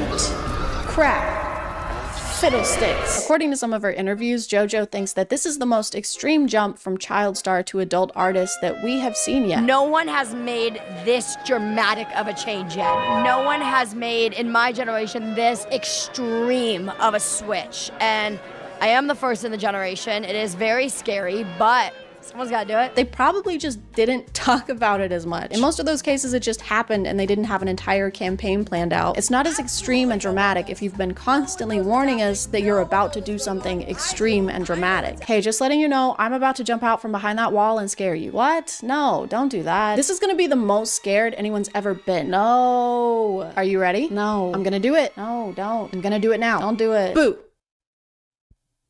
Nothing? No. I'm friends with Shane Dawson. Oh my god. At this point, she's teased and promoted this song so much that I feel like I have a pretty good understanding of what's happening in it, and I have yet to see the extreme part. She's been posting so many clips of this song on TikTok that after scrolling through her feed for about 30 minutes, I had it stuck in my head for the rest of the day. The rest of the week, actually. Me trying to get this song out of my head. This is me. Get it out, please. Like it or not? What's been in your head the last 3 days? You don't want to know, JoJo. You wouldn't last a single second in my dark and twisted mind. You don't want to know what's up here. Gosh. Darn. It's a torture. It's torture. Constant torture. She'll post videos from her car a lot, singing the song, mouthing along to the song, dancing to the song.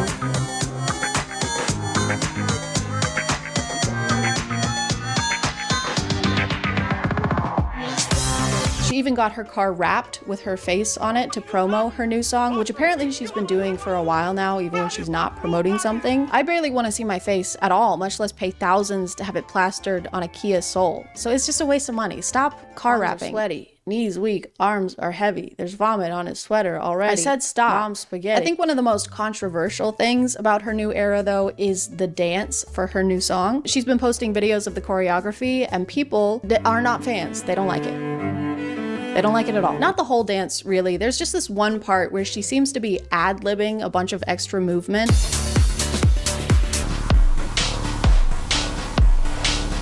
The other dancers don't seem to be doing quite the same dance that JoJo is, but despite the spinal trauma, she can't stop doing the dance. Literally, she'll go through the dance sitting in her car. She'll rehearse the dance after rehearsing for 12 hours. She'll rehearse the dance in bed.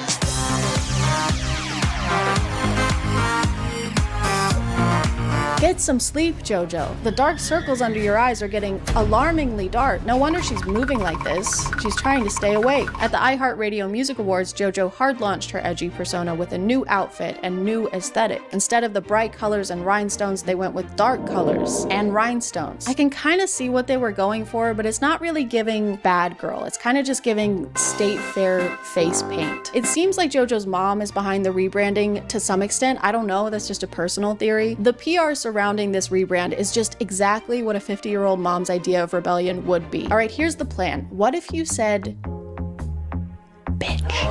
That's bad. That's pretty bad. What if you went to a red carpet event wearing makeup similar to a hip and current band? Like, I don't know, Kiss? I already had this as a working theory, and then I found this TikTok of JoJo not knowing who Gene Simmons is. Like a sexy glam Gene Simmons sea creature. Ooh. Going on here. You know, the amount of references that people have told me I look like in this video that I have no clue what they are is sickening. I'm adding that one to the list, but I'll take it. That's a gavel. I rest my case. When I first saw JoJo talking about 12-hour rehearsals, I was thinking, wow, that's dedication. I can't think of anything I would want to do for 12 hours straight besides kiss and smooch Harvey from Stardew Valley. But then I realized that she has a team of dancers who also have to endure these 12-hour rehearsals. And that seems like a little much. I don't know if it's necessary either. This doesn't look like it requires recurring 12-hour sessions of rehearsal.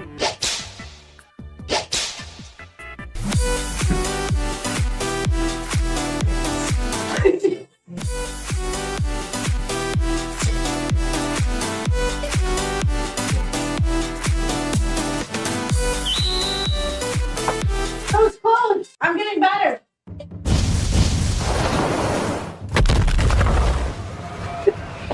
I'm getting good.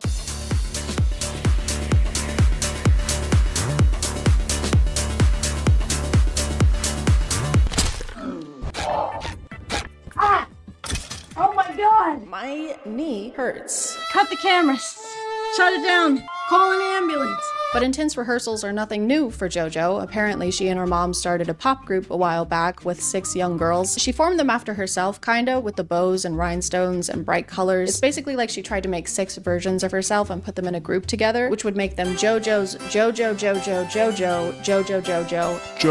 They went with XOMG Pop. Mine was better. According to one of the members' moms, the conditions were way too intense for young girls. They say the rehearsals were long and physically exhausting, and the Siwas were allegedly trying to get the members to cry for the cameras and pit them against each other. One of the members had chronic health conditions, and days before one of her surgeries was at a rehearsal and started bleeding from her stomach, and Jessica Siwa told her to put a pad on it to keep blood from getting on the costume. The costume isn't the issue, Jessica. There shouldn't be blood at all. This is literally putting a band-aid on the situation. Also, they fired this member and her mom after her mom tried to say something about the condition. So I guess JoJo is telling the truth. She was a bad girl. It's like they're trying to get people riled up and have some kind of reaction about how crazy she's being or how psycho she's acting. They're saying psycho. No one else is saying psycho, just them. They probably think I'm psycho. Valid. I'm sorry. The old JoJo can't come to the phone right now. Why?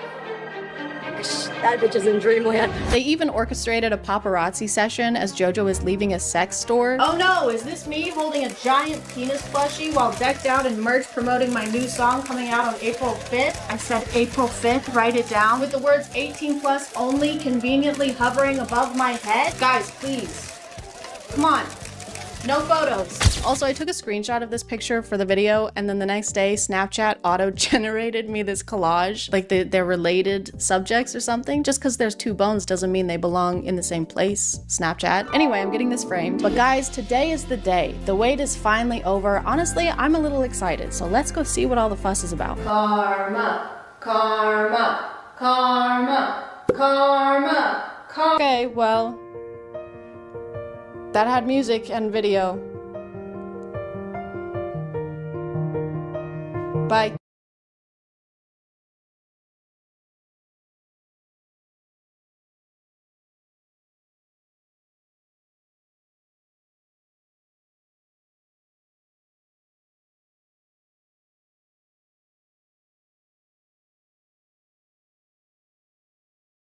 I don't want to talk about this. I know how dead my hair looks. This is my real hair, and I decided to bleach it over the weekend, and I'm surrounded by yes people who never try and talk me down, and now it's dead. Hey guys, and welcome back to My name is ChadChad. Not really. You may notice there's more of a distance between us than usual. That's because this is the new camera, the one with 4K, and for my mental well-being, I need to be as far away from you as possible. I usually do my videos on one or more content creators that are pretty well known and are doing something particularly noteworthy, but today we're gonna be looking at more of a TikTok category. I don't have children, I have younger siblings, and my older sister has 8 kids with 1 on the way, so she's had more than enough for both of us. I do not need to procreate. But needless to say, I have babysat plenty of times and been around parents long enough to understand what kind of content is usually deemed appropriate for them to watch. Now, you do have to be 13 to make a TikTok account, but as someone who just turned 98 as of my last Facebook birthday, I think we both know that that doesn't really matter. I liked how we did last week's video where I took y'all along with me as I went through people's videos, as opposed to doing all my research and then writing my notes. So we're gonna do that again this week and hop into the rabbit hole together. I don't even know it. Ain't know it. Ain't know it. Know it. To the stage. To the stage. Throw it. Throw it. Throw it. Throw it. Throwing that ass for days. We're going up, down. I ain't got no problem spending all my money. I don't know the words. This is the first video I pulled up to watch on their account.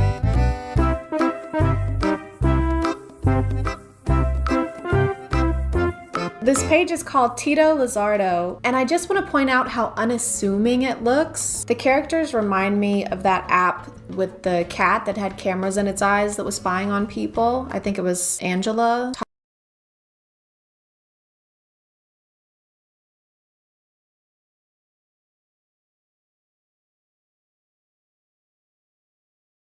Cute, colorful, animated characters, and their original song is linked in their bio, which is on YouTube Kids. And the chapters, or whatever you call these new series things on TikTok, are titled stuff like having fun and friendship, which ironically is exactly what people say to me when I ask if we're a thing or not. All that to say, at first glance, this account is obviously for kids. So then what the f is this? Throw it, throw it, throw it, throwing that ass. I can't even tell what this character is. Like, this one is obviously a cat, and this one looks like a dinosaur with veneers and an inflated latex glove for hair.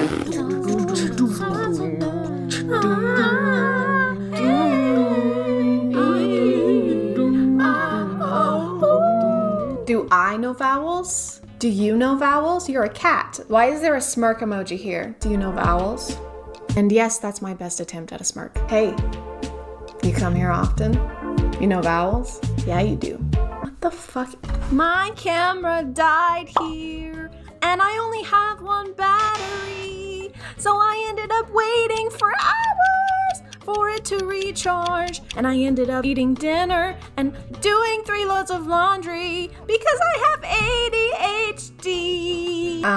It's hours later. Okay, so I went to their YouTube channel and the music they released is in Spanish, so that might explain why they use the music that they use. But it doesn't really explain the animated ass groping between the two characters. You get the idea though, their whole page is just them doing TikTok dances to popular sounds and using hashtags to make sure they reach their target audience. If you've seen one, you've seen them all, except you haven't seen them all. Thankfully. I probably have, because I have to screen record all these and scroll to the bottom of the page. Their page led me to this one, which is mostly a toy review channel, except almost every video is an ad read. See this fun video? Well, what if I told you we could make it better with the Funimate app? Actually, they're not ad reads. You know how in toy commercials or websites targeted towards kids, they'll have some kind of disclaimer like ask a parent for help, or make sure to have a parent or a legal guardian around when downloading this app or going to this website. Fuck that. What is this? The Middle Ages? No, we're gonna show the kids step by step how to download and then make purchases within the app. I want a new doll! Well, I've got just the app for that. First you click on shop. Let's find the doll! I want this one! Let's see what it looks like in real life. We do this by pressing grab AR. It looks like so much fun, let's buy it. We do that by pressing view details and then just buy product. So they can do it by themselves, no supervision needed. So Gabby's sitting just right there. We're gonna prank her.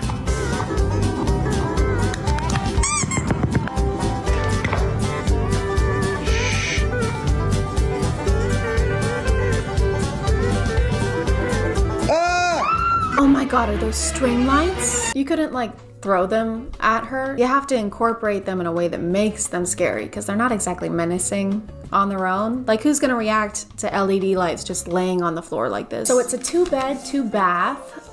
The roof was just redone. I think it would fit your family perfect. It seems perfect. How quickly can we close? Oh, soon, very soon. Just one tiny thing I have to disclose. The previous owner did die in the house.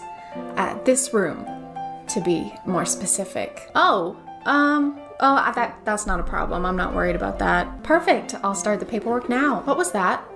What was what? Never mind. Just curious though. Was it old age or? Oh yes. Yeah. He was definitely old when it happened. Yeah. There it is again. What is that?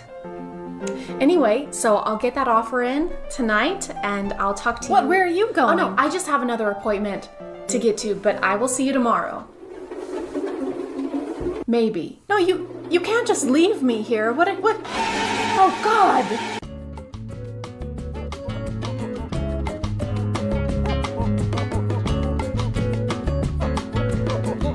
It's time to prank my girlfriend with the legendary poo prank with not one, but 2 poos.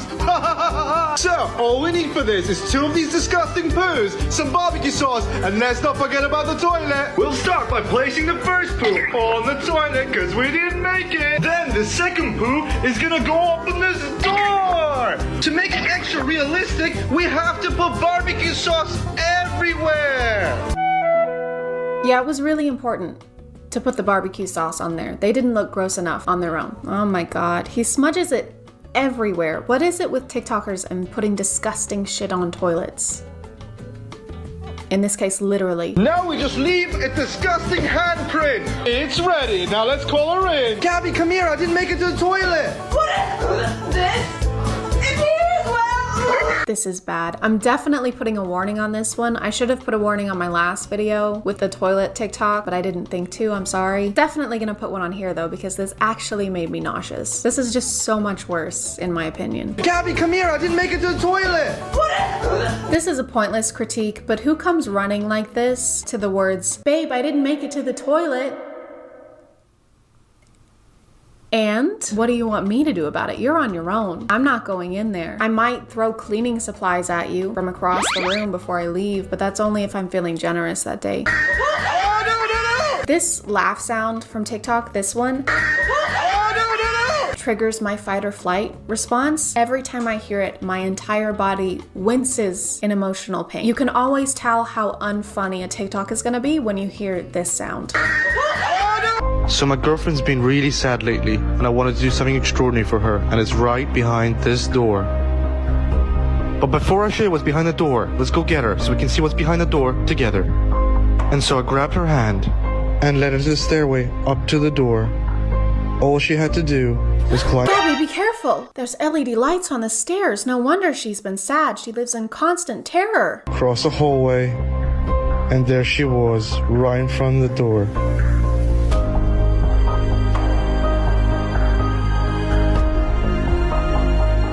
I love the camera angle changes. It doesn't break my immersion at all. Okay, Gabby, open this door. There's a surprise for you. For me? Door, okay? Okay, wait, let me open the door so that I can get a shot of your first real reaction. Sure, yeah. Okay.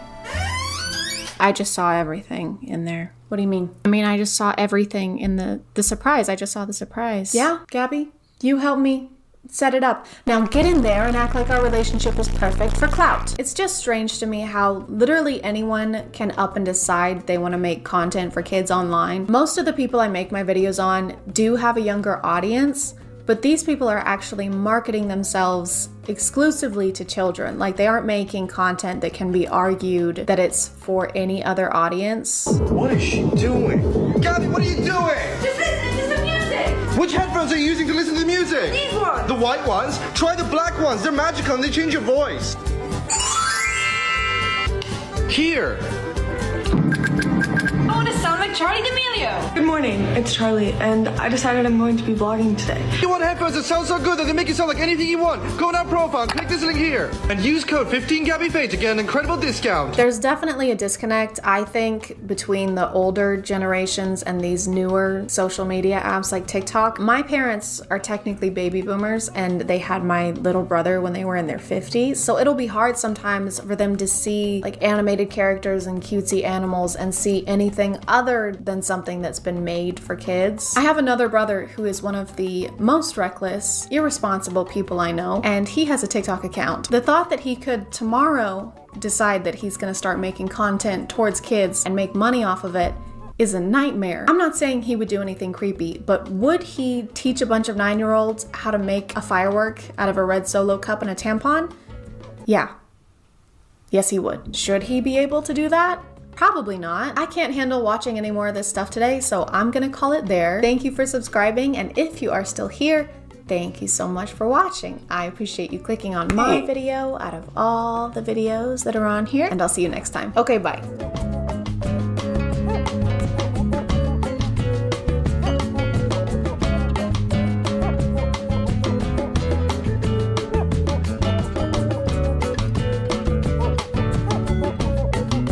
Hey guys, and welcome back to Cringe. My name is ChadChad. Not really. And yes, I know what you're thinking. I got a new shirt. I know that some of you are probably gonna be mad about this, but it's a wig. I didn't change the blue wig. I still have the blue wig. The blue wig is fine. Coraline is fine. It's all okay.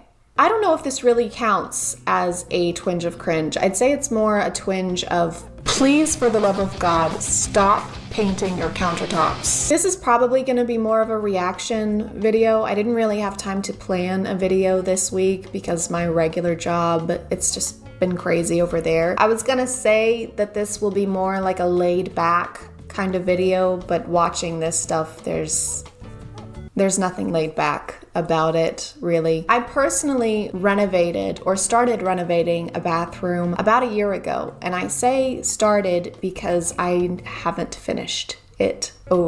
Still a year later and I haven't finished it. So I am in no place to judge. But TikTok, you know, while listening to my personal IRL conversations and my text messages, reading through those, as they do, you know, noticed this and started pushing a lot of DIY TikToks onto my FYP. So almost a year later, TikTok was like, you know who would love to watch this abomination of events go down? ChadChad, stick it on there, give it to her. She'll love that. Grace's videos documenting her DIYs started showing up on my FYP like every day. And every day they became more and more like a Saw movie in that they both filled me with horror, and each one was somehow worse than the last. Of course, this video was not meant in any way to make fun of Grace. I don't know anything about her as a person. This is purely to show y'all something I found on the internet. And Grace, if you happen to be watching this, I think we all know what it's like to start a DIY project and then have it just completely derail. I know what it's like anyway, and it's fine. Your videos stress me out a lot, but it's fine.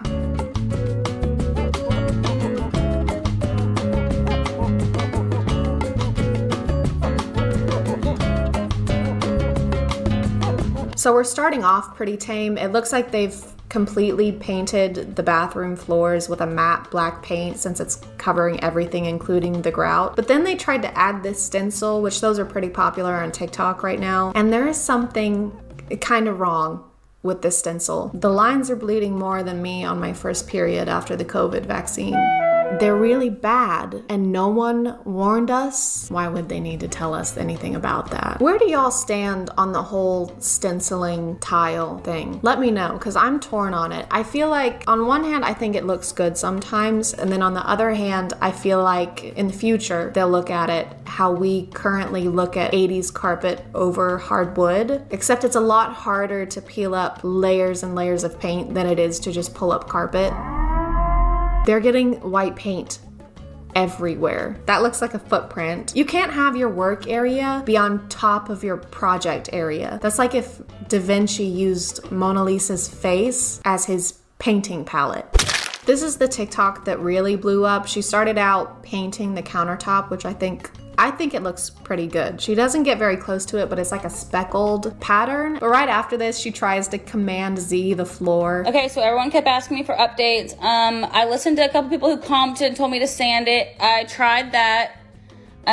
Look, I even bought this fancy sander thing, but now all the layers are coming up. And I think we skipped something because now the countertops are green. Oh, and I painted the counter green, so there's no video of that happening. I don't know what the motivation was. I thought it looked good before, and she could just change the floors. Like here, I'm trying to sand it to make it smoother. She even paints the sink or the basin or whatever you want to call it. She painted the fuck out of it. But I thought it looked better than the bugs, but now I'm just like, it looks like snakeskin help. It looks so bad. This actually made my stomach drop, and it's thick too. It's so thick. It's clumpier than a 100 grand bar. Just stop trying to fix it. Quit putting more layers of green paint on top of it. If this was me, Grace, at this point, I would just move. The amount of money, and I know it's a little late, and this has probably already been said in her comments, but the amount of money spent on the initial supplies for the renovation and then the many trips back could have paid for a professional crew to come in and finish this in like a day. And then each member of the crew and their families could have gone together on an all expenses paid vacation. And I'm no chemist, but acetone,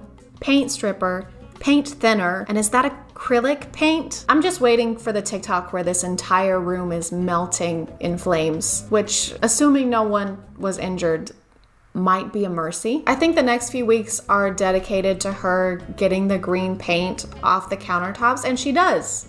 She finally does. She gets it all off and then she repaints it again with just white, and it looks great. She bought the actual stick-on tiles to put on the floor, and she painted the cabinets this really pretty green color that I like. So things are starting to look up, right? Y'all, I was spraying the gloss on my cabinets. They were done. They were ready to go. Something happened with the gloss, and it's like...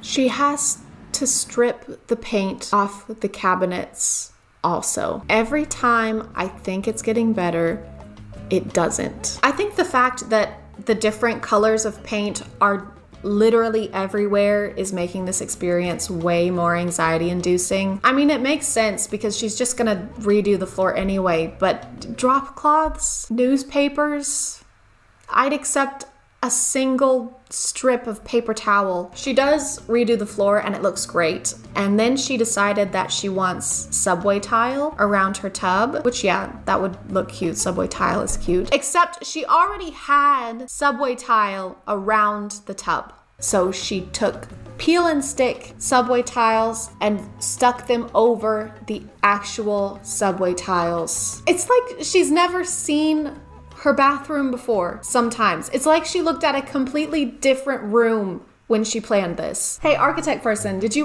finish the plans for the living room remodel? Oh yeah, totally. Here you go. Awesome. Thanks. Hang on. This is a drawing of the current living room. Yep. This is supposed to be the remodel. Yep.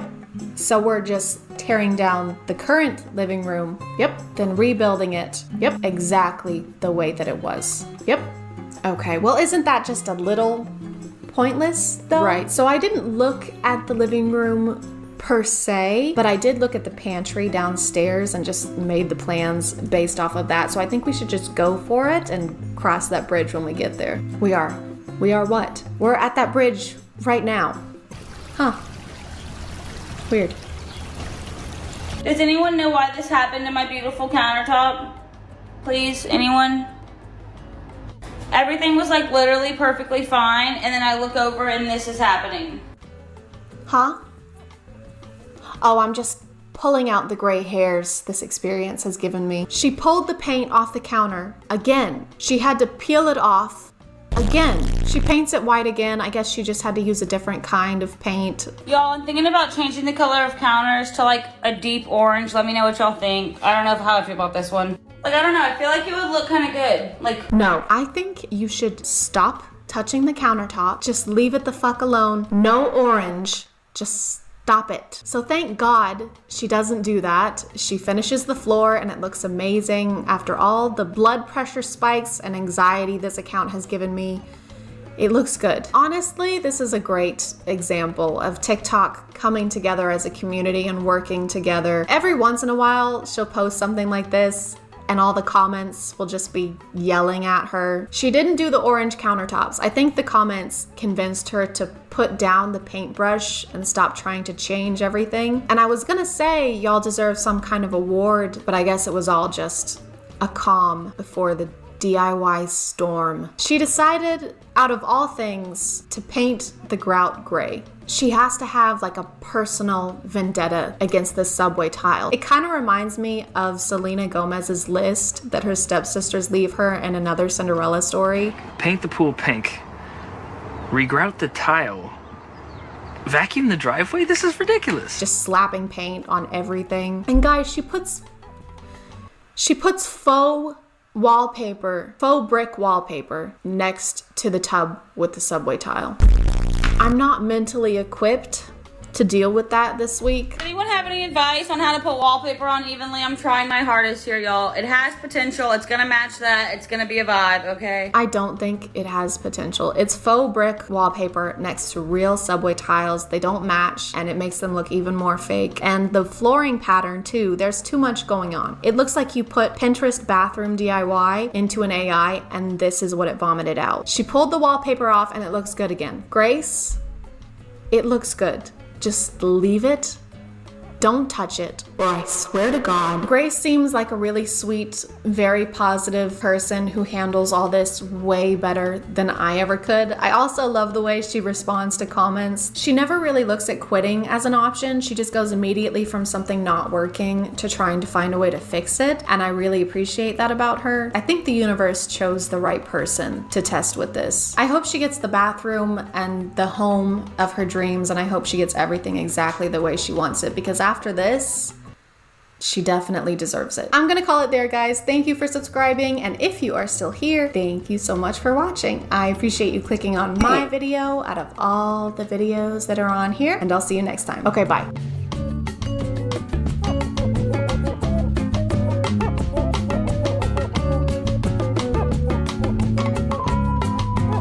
I got a new mic. It's wearing a sock. But the good thing about it is that I can move wherever I want and you can still hear me. See? Look, you can even talk to this guy. She forgets to put on deodorant. She smells like and I don't even have a nose. It makes me sick. Never mind, don't talk to that guy. A twin job. Great. My name is ChadChad. Not really. And today we're going to talk about sauce. Small sauce, big sauce, blue sauce, pink sauce. You can eat it in the car or you can eat it in the ER. Chances are you've heard of the infamous pink sauce on TikTok. And if you haven't, what's it like? Outside. Are there still trees? I remember those. Pink sauce blew up a few months ago, figuratively and then literally. And yes, I said months. ChadChad being late to a topic? That doesn't sound like me. You're thinking of bad ChadChad. Hey, what's up? My arch nemesis.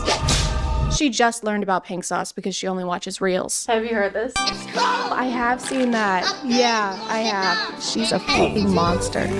The creator of pink sauce, who goes by Chef P, invented what a lot of reviewers are calling pink ranch. It's a dipping sauce for salad, fries, your pregnant wife at a Nickelodeon-themed gender reveal.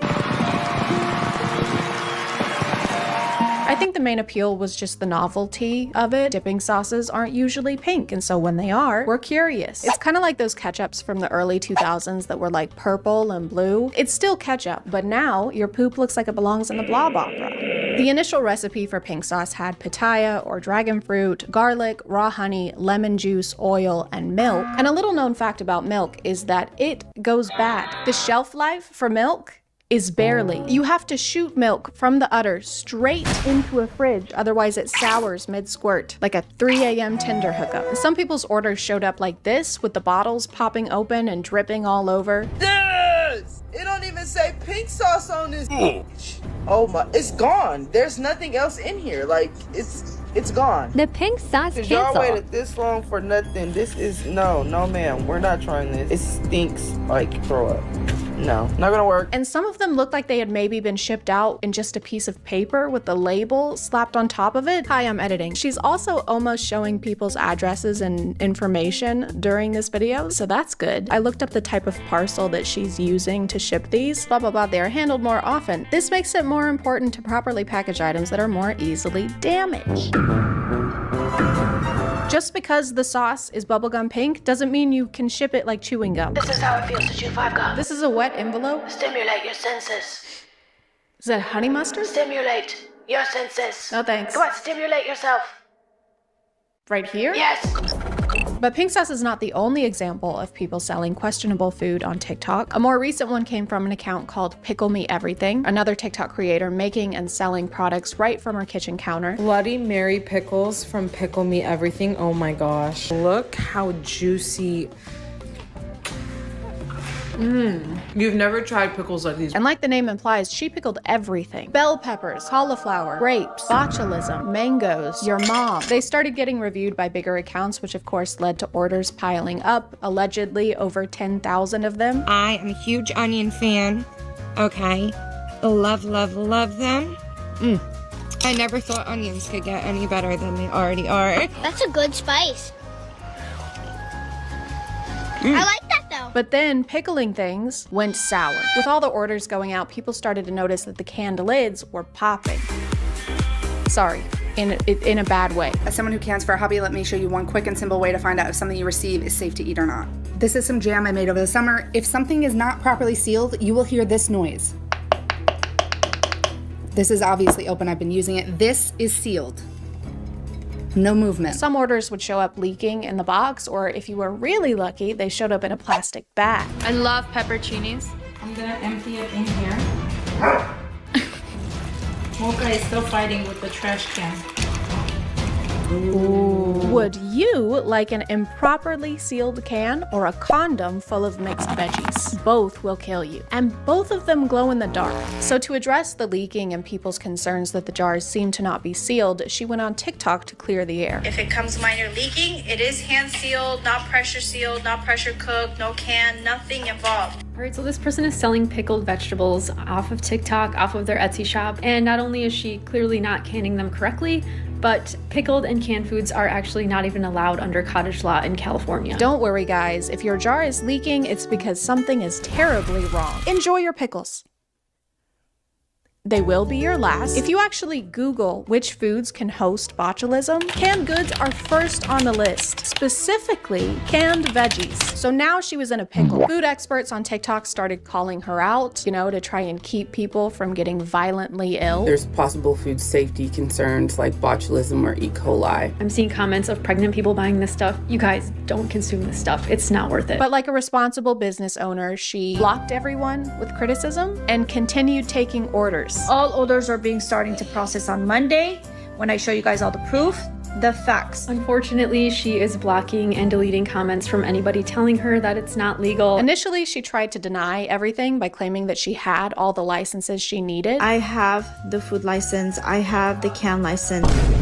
Guys, just give me some time to put everything together as a video and show you guys all the proof and all the facts. But then a couple days later, she posted a TikTok video claiming that she didn't know anything about needing all these licenses. I'm so sorry for all of this. It just happened so fast. I want to thank Food Science Babe for bringing awareness to teach me things that I didn't know about this food canning license, about a lot of things. Which it's fine to not be an expert on FDA regulations or how to properly make canned goods, unless you plan on making canned goods. I'm working on getting all the license, the permits, whatever it is that I need to get done to get this properly done. Why are you working on getting the permit or the licenses after you've already sold the jars? You've already done the thing that they're trying to prevent by making you get a license. Can I get your license and registration, please? This probably isn't a big deal, but I don't have those. That's illegal. How was I supposed to know? Single internet search. Come on, who am I hurting by not having a license? That guy. He was already like that. I'm one person with all the hate, all the messages, but just please consider being a little bit nicer. It does hurt people. Do you know what hurts more than getting angry comments on the internet?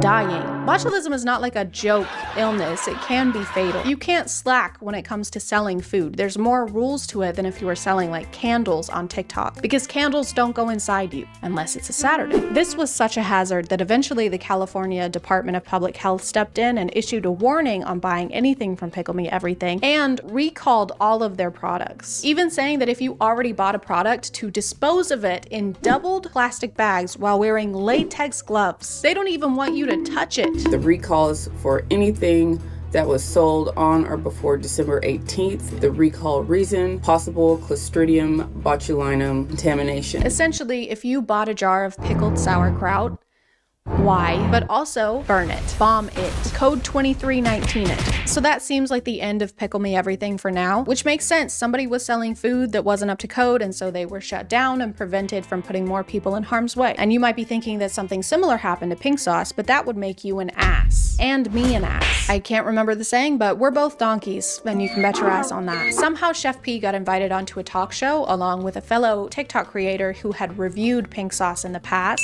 When I went to go open it, something is not right. The smell that's coming out of this bottle, something is wrong. It's rotten. Alex had sent a sample of her sauce to be tested at a lab after concerns that her bottle had gone bad during shipping, because milk tends to do that, and she found loose glitter inside the sauce. There is a piece of glitter inside the bottle. Pretty reasonable. If my dipping sauce seemed like it had been made in a bovine strip club, I would also have some concerns. Like, how many bras do they wear? And do they take debit? But for some reason during this whole interview, the talk show host and the live audience are all on Chef P's side. Okay, but why would I contact someone who's fabricating something on the internet? But nothing was fabricated. To be honest, you're not special. You're not special. Okay? So why should I? Because of her review, Chef P accused Alex of harassing her online. So apparently Alex had contacted the show beforehand and requested not to be seated next to Chef P. So of course the show accommodated by seating them right next to each other. Now, before we go any further, I do have to ask this, Allie, because my producers did tell me that the reason that we had to separate the couches is because you didn't feel comfortable in sitting next to Chef P. We know you had some concerns about sitting next to someone that you have a negative relationship with, so we separated your chairs by 2 whole inches. Oh, and also she's gonna hold your hand. Actually, you know that thing that your siblings do where they pin you on the ground and the spit slowly falls out of their mouth and onto your face? She's gonna do that too. Hope this is okay. Kind regards. I think this is a moment of reflection. Absolutely, and I think it's a moment of learning on both parts. I think the learning is more on your part. Yes. Okay. And that's being real. The host chastises Alex for affecting Chef P's safety by posting a negative review of her sauce. Her business, her livelihood, her safety is being affected now.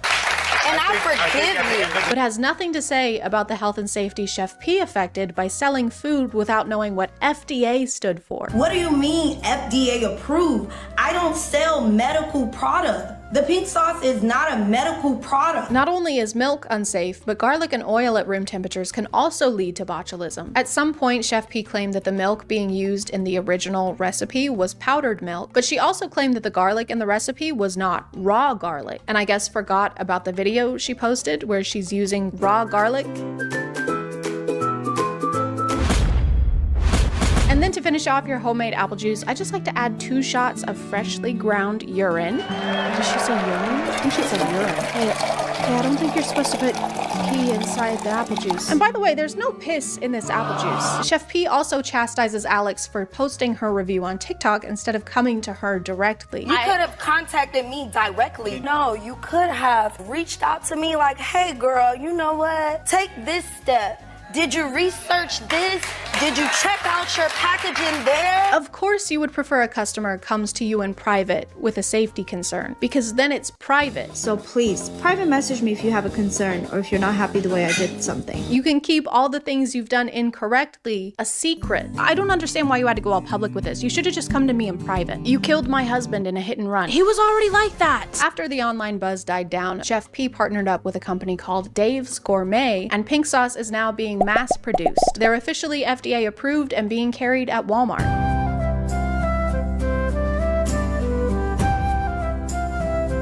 Some of them aren't even pink. Some of them are beige. This is beige sauce. This sauce just told me it collects postage stamps. I rest my case. But I guess not all Walmarts carry it because I ended up having to order mine online.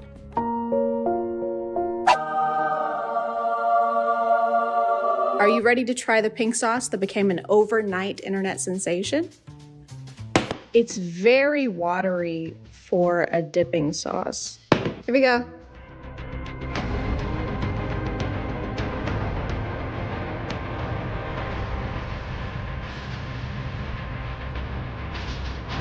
I think the only reason people are gonna buy this is because they want it to be bad, and it's not. It tastes okay. Sweet and tangy. There's not really any sweet, it's just tangy. But my favorite part of pink sauce is that it tastes like ranch. It even has ranch flavor listed in the ingredients, which is kind of like Coke listing Pepsi as an ingredient. But you know what they say, if it looks like ranch, it smells like ranch, tastes like ranch, it's made of ranch, it's pink sauce. I'm gonna put it in my mouth.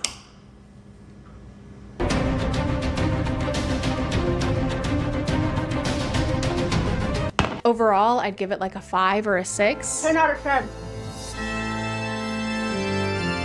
Did you hear the queen died? Unfortunately, since Pickle Me Everything's products were recalled, I wasn't able to get my hands on those, so I decided to take my pickle into my own hands. Hey guys, today we're gonna be making some pickles with Pickle Me Pink. That's the name of my company. It's official, look it up. But hold on, safety first. Absolutely 100% safety first. But wait, don't forget to customize your gloves because it's really important that your personality shines through no matter how many safety precautions you're taking. So take the time, take care of yourself, just add a little pizzazz. There you go. Just added some more finishing touches and there we go. We're all set. This is standard workspace, but it's a little hot today, so I'm gonna take it into this room. This is another workspace, and then you're just gonna add some, that's a pickle. This is another pickle. This is a pickle.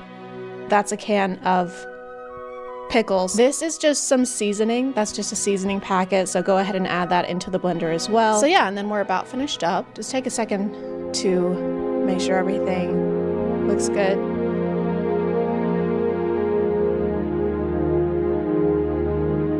So then you're just gonna add your liquid, but you don't wanna use the sink water. You wanna use this water. It just has more flavor. Make sure you stir everything up, give it a little taste test if you want, and then there you go, bam! You are all finished. There she blows. That is my Pickle Me Pink pickles, and they are all finished and they are ready for sale. We have made so many sales, by the way, and it's been going great. Okay guys, so the cops are here. Not really sure what they were. I'm gonna call it there, guys. Thank you for subscribing, and if you are still here, thank you so much for watching. I appreciate you clicking on my video out of all the videos that are on here, and I'll see you next time. Okay, bye.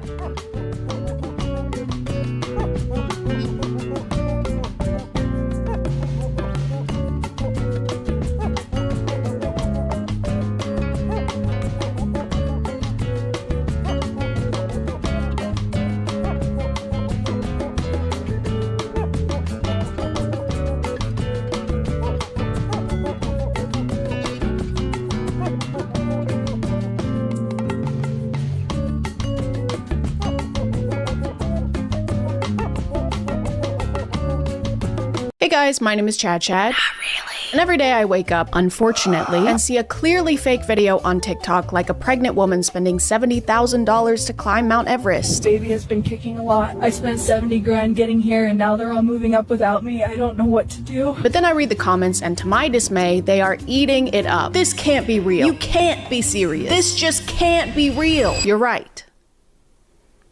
It can't. I've been getting really annoyed with the internet over this. I'm pretty self-righteous also. Because how do you miss the blurred out Sora logo in the corner of the video? Or how do you miss the literal word Sora being in the account's username? But then I had to stop asking myself those questions because the worst possible thing happened. They got my ass too. Couples therapy.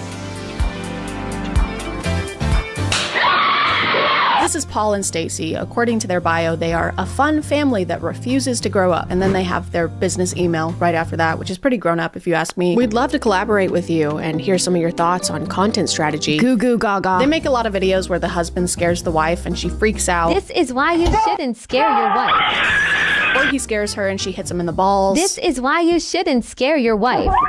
But no matter what happens, she is gonna scream like a boiling tea kettle.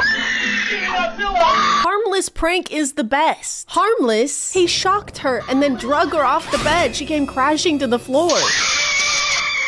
What do you think a harmful prank is? Murder? I have to sit back in this chair because my back is killing me. They're basically the equivalent of those early 2010 YouTube couple prank channels where you had to suspend belief in order to accept that they're possibly surprised by pranks anymore. Oh no, here comes my husband holding a DSLR camera. I sure hope he's not about to dump water on me like he did yesterday. And the day before that. And the day before that. And the day before. Basically every video involves them terrorizing each other in some way.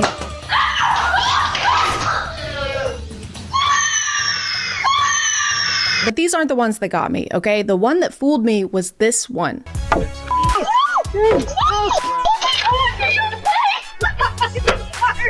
I saw this months before I knew who they were, and I was like, yeah, accidents happen. Plus, this is low-quality security camera footage, and nothing has ever been faked on a low-quality camera, except for the moon landing. This is like something off of a movie. Rom-com IRL. This looks straight out of a rom-com. Why do people keep saying that this is a rom-com? If anything, this is like a crime doc. Look at this. Watch this. Get this man on a stretcher. Get this man to the ER. Back to the video. I don't know what it is, but putting a date and timestamp in the corner of your video increases its believability on TikTok by about 75%. I think it's maybe because having security cameras inside your home is a fairly new concept we're being introduced to, so it's easier to fall for stuff like this when we're not used to people staging things this way. But Paul and Stacy aren't just staging pranks and injuries, they're also staging moments like this. Let the little go so you can hold the big.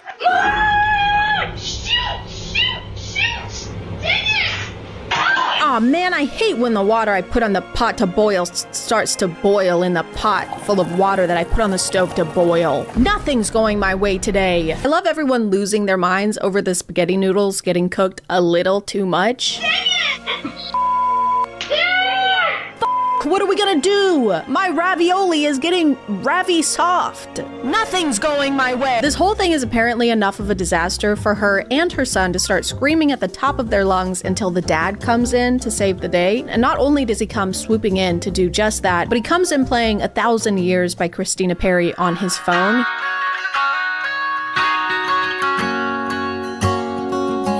He already had that playing. He already had that preloaded.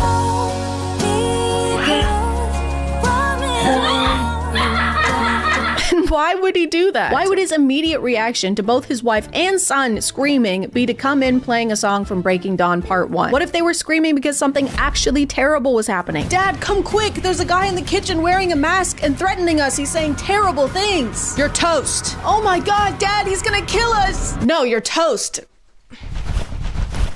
It's burning.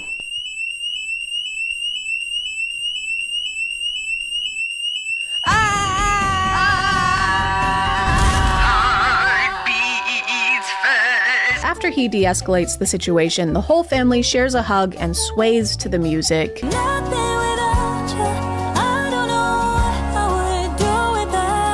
And this is so weird. It's so weird and so strange, especially since their kid is involved. One of their categories of videos is to just sit in the car and smash food into each other's faces while their kid sits in the back seat and fake laughs. And songs we all pretend to know.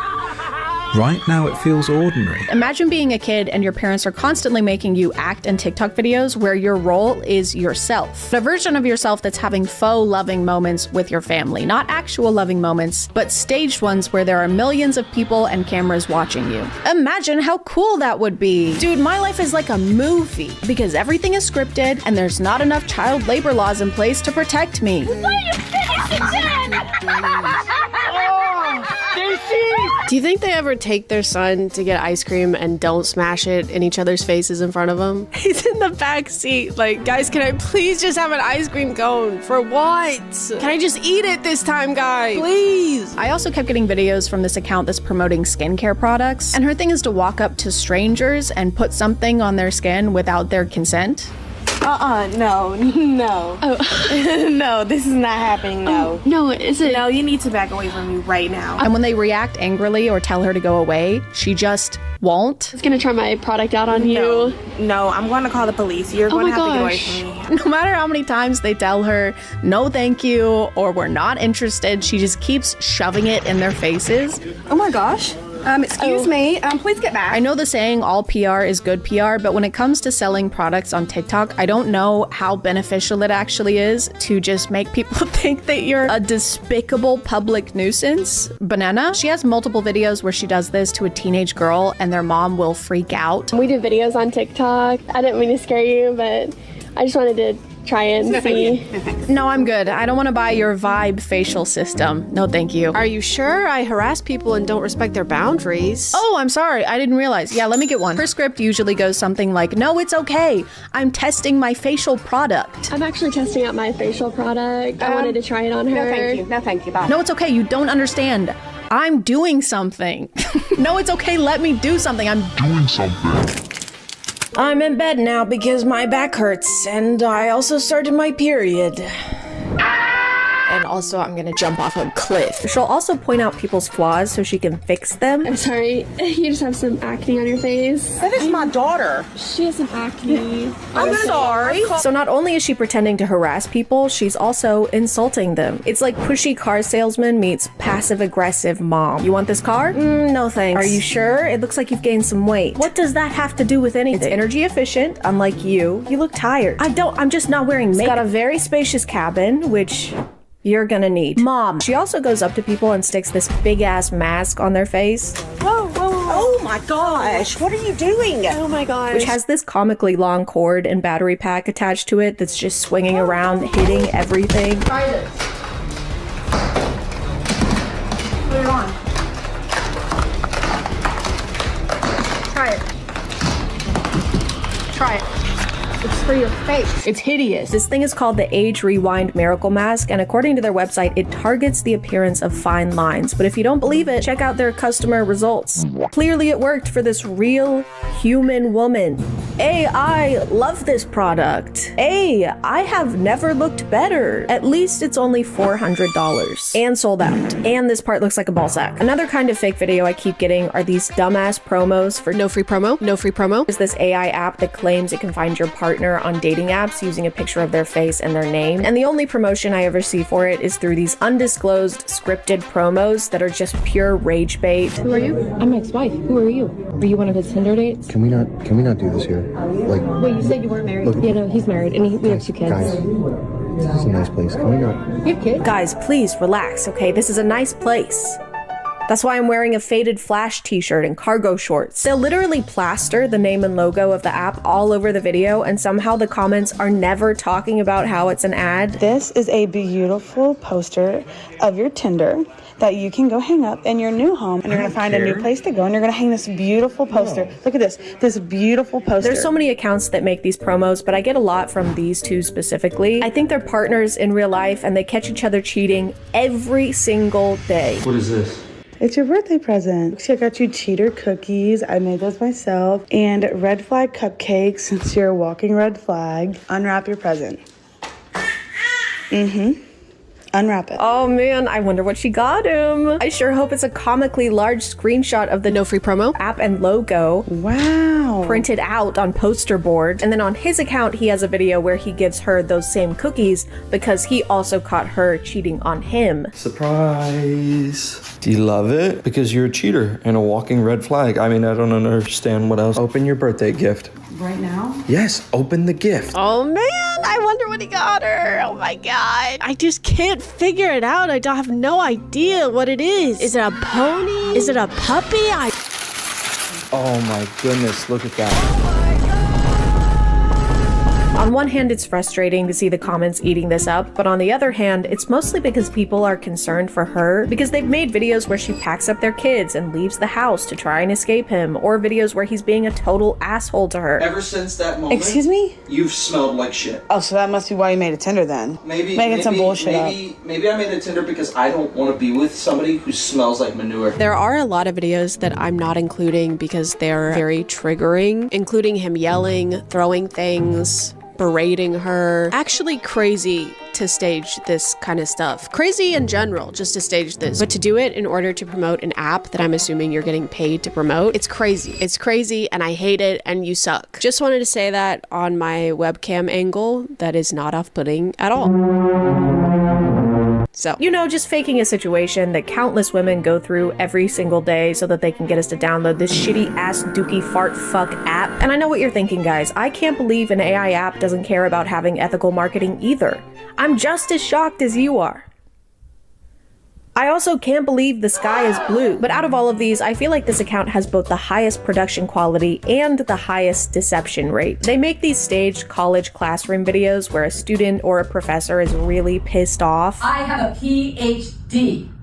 That is a doctor. Thank you very much. Don't forget. Yes, sir. You have a 1.4 on Rate My Professor. I'm not even in this class. Now, I've been going around to the worst teachers' this classrooms. Is my classroom. I'm helping you out. And you will never guess why they make these videos. Ever. Not in a million years will you guess this. Ever, ever, ever. Never. Unless you guess that is to promote another fucking dookie shit ass fart fuck AI app.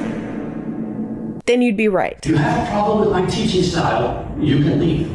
Are you kidding me? Because you can't teach and you are literally setting us up for failure. I have to turn to things like Save My GPA that will literally reteach me everything. I upload the entire textbook and then I have to use this, solely this. Because of you, I have to use this AI app that improves my learning efficiency. Here's what it looks like, by the way. Here's where you can download it and check it out. Also, here's my discount code. Use my code too while you're at it. They always stand up to the professor and hashtag own them by bringing up their Rate My Professor score. And the textbook is available at the bookstore and it's going to cost about $500. I have a question. I was just wondering, why do you have a 1.4 on Rate My Professor? Well, I'll tell you what, this is a weed out class. Okay? Dude, this is a weed out class? That's sick. Guys, get your weed out. No, the teacher said he's fine with it. I rarely see comments acknowledging that these are all ads, at least in the top comments anyway. But it also seems like they're not paying attention to the website plug at all. In fact, they're mostly talking about how these videos just prove that college is a scam. Dr. Democrat for sure. School's a scam. Drop out and start a business. Charlie Kirk was right. College is a scam. It's pretty funny to make an ad for a learning tool and everyone's response to be, learning is bad actually. Hey, check out this soft recyclable toilet paper. No thanks, I don't believe in all that. Recycling? No. Wiping. After seeing how unchecked most of these videos go, I decided to run a few tests. I wanted to prove how easy it is to fool people online even if you're really bad at it. and barely trying. So I started faking things. Something your mom has never said to me, by the way. For my first stage video, I asked my friend Tom to pretend to be a complete stranger who's knocking on my hotel room door because he really, really has to take a shit. Like he really has to go really, really bad. Like he can barely hold it in. Oh, thank God. Hi. Hello? Do you mind if I use your restroom? I don't know. I'll be in and out, I promise. This one was pretty tough to film because Tom was so in character that I kept falling to the ground laughing. You let yourself up here? I told the guy down there I had to go. If you want me to go in the hall, I'll tell him you didn't let me. I don't. Sorry. Unfortunately, the comments didn't really buy this one, except for a couple who are just confused. They're not really fooled. They're just lost. However, I'm still gonna count this one as a win because the woman staying in the hotel room next to mine opened her door to ask if everything was okay. I'm sorry. We're recording your video. Okay. I'm not. Thank you. Sorry. So technically this one was a success without even having to post it on the internet. We already had someone convinced that there was actually a strange guy who really, really needed to shit in my hotel room. Shout out to her for checking in on us. Also, I'm very sorry you had to open your hotel room door to this. No. By the time I made my second video, I realized I wasn't gonna fool anybody unless I used the tried and true methods. So I put a date and timestamp on there to try and make it look like security camera footage. But I can't quite get my voice to do this. So instead, I just used an actual tea kettle. Oh no! No! Oh my God, I burned the water! I ruined the tea! I also don't have a son that I can use for content. A human son, anyway. Oh my God! Are these for me?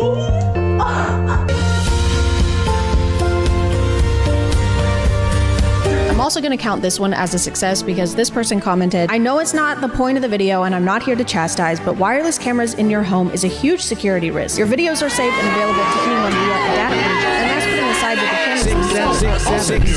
For my last one, I wanted to dip my toes into the classroom genre of staged content, which was gonna take a bit more effort, so I had a brainstorming session with my friends to figure all that out. I had also just finished watching the final season of Stranger Things, but that had little to no effect on anything. I don't understand. Could you say that again in English, please? If this is me and this is you, That's okay, him. and this is the classroom. I need that later. No one. I don't understand. Are we in a classroom or are we not in a classroom? This is the classroom. Okay. I want this goddamn TikTok's heart on a platter. This is the only way. I think this might just be crazy enough to work. Let's do it.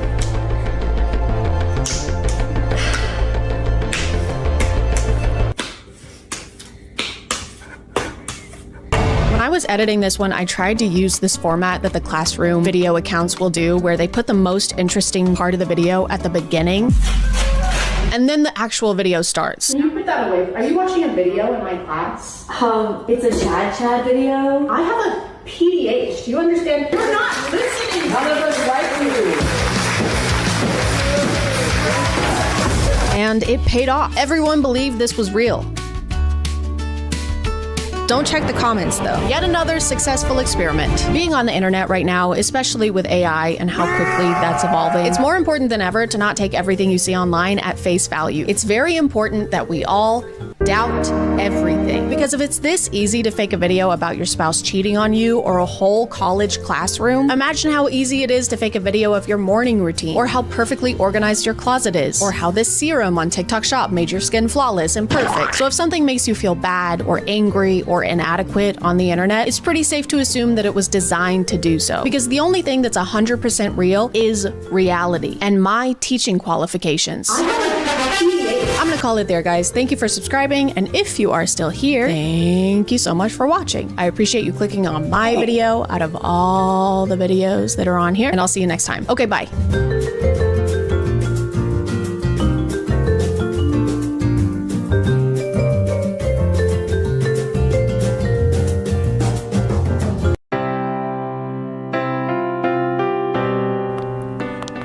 Hey, 115.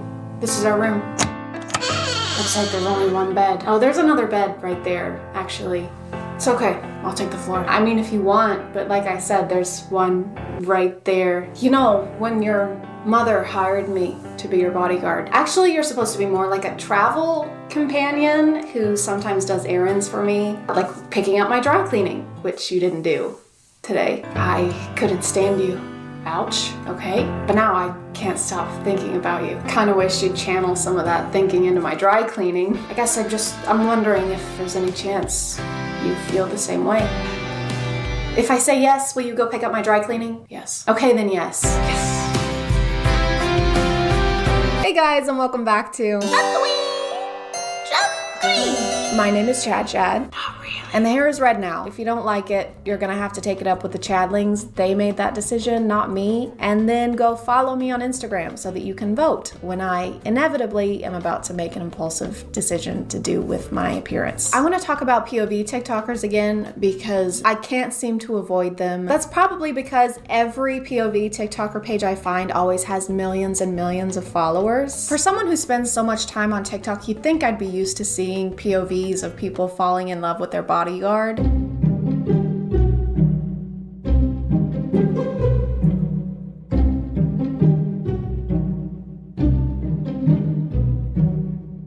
But I'm not. By the way, who started the bodyguard thing? Why is that the new, like, mafia boyfriend? Bodyguards have shifts. You would need more than one. They have to switch out. And why can you only afford one hotel room that happens to have one bed in it? If you can afford a bodyguard, you can afford 2 hotel rooms, okay? Are you okay?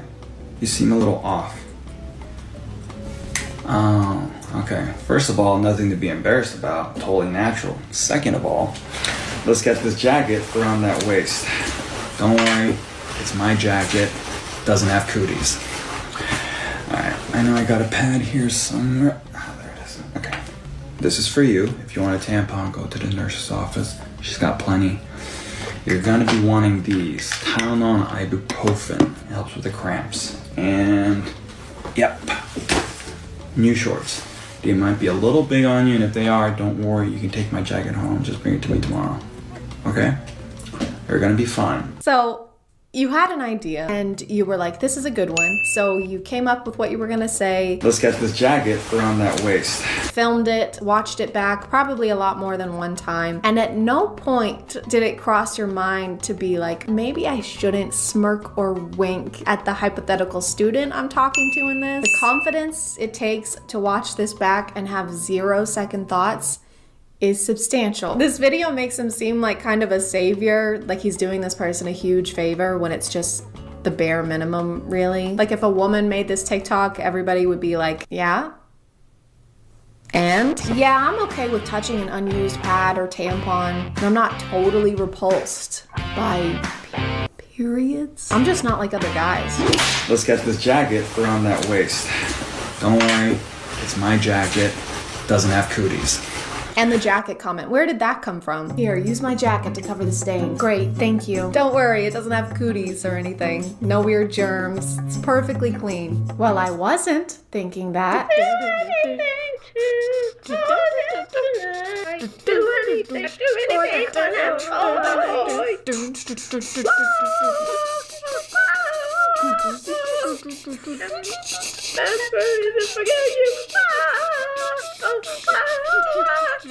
Oh yeah, this is another one I keep seeing. POV, a father tests your love for his son. I don't know how comfortable I would be, personally, with the knowledge that my son-in-law or daughter-in-law was willing to shoot me at any given moment. I feel like it might add some tension to the next few Thanksgiving dinners. Hey, remember that time I made a joke about you killing me to prove that you love my son and you were actually gonna do it? Yeah, that was pretty funny. Yeah, it was. I laugh about it a lot. Can you pass the mashed potatoes, please? Yeah, sure. If you prove you love them. What? Prove you love the mashed potatoes. Are you serious? Right now, what is your obsession with this? Take this knife and kill those mashed potatoes. Why is that the deciding factor though? Like, where is that gonna be helpful at all? Why can't it be something more tame? Like, how many hours would you listen to my son talk about seasonal content on Destiny 2 before you lose your goddamn mind? This is the up soundtrack, so it's really sad. Imagine it in your head because of copyright, okay? When I saw this, I was confused because I thought the car hit her and that's why she was screaming. All right, did you get your pillow? Yes, Dad. What about your sleeping bag? Dad, I've got it. I'm gonna be fine. I know, I'm sorry. It's just my baby's first camping trip without me. Where does the time go? Dad, don't get all mushy. You're right. I'm sorry. Bye, honey. Have fun. Bye, Dad.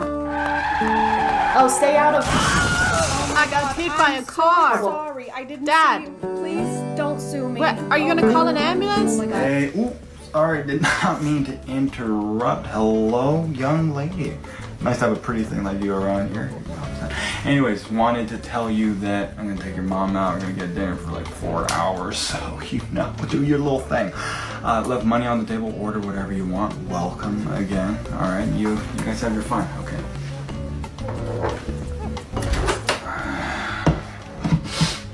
Oh no, act like I ain't even here. Just have your fun.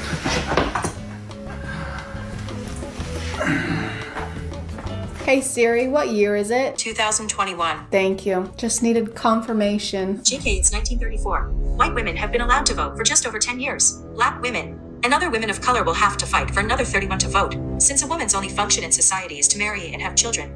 Losing her virginity before marriage is comparable to losing her worth as a human being, and therefore must be protected by her father. This gross tradition will be carried on by future generations, and evolve into a cutesy trend where men joke about not letting their daughters have sex or be alone with a male partner. Men will probably still do whatever they want though. By the way, you're running low on laundry detergent. Hey Siri. Yes, Chad? Order more laundry detergent, please. I'm sorry, Chad. I need a man's permission to make any purchase over $5. Of course, because it's 1934. 1934, right? Yes, correct, you dumbass.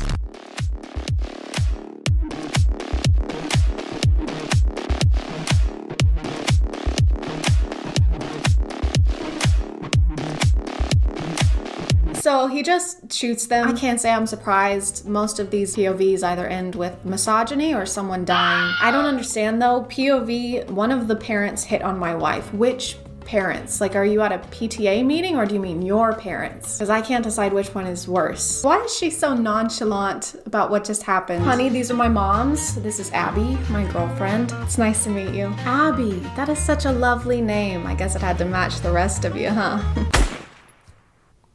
Did you just shoot your mother?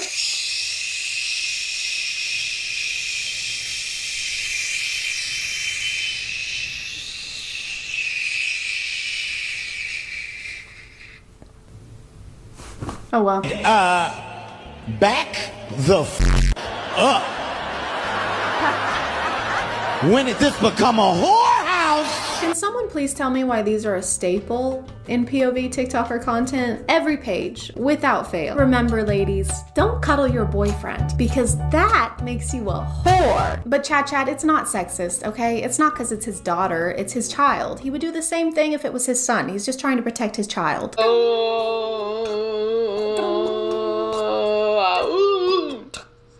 Take the rubber off. Meat to meat. Meat to meat.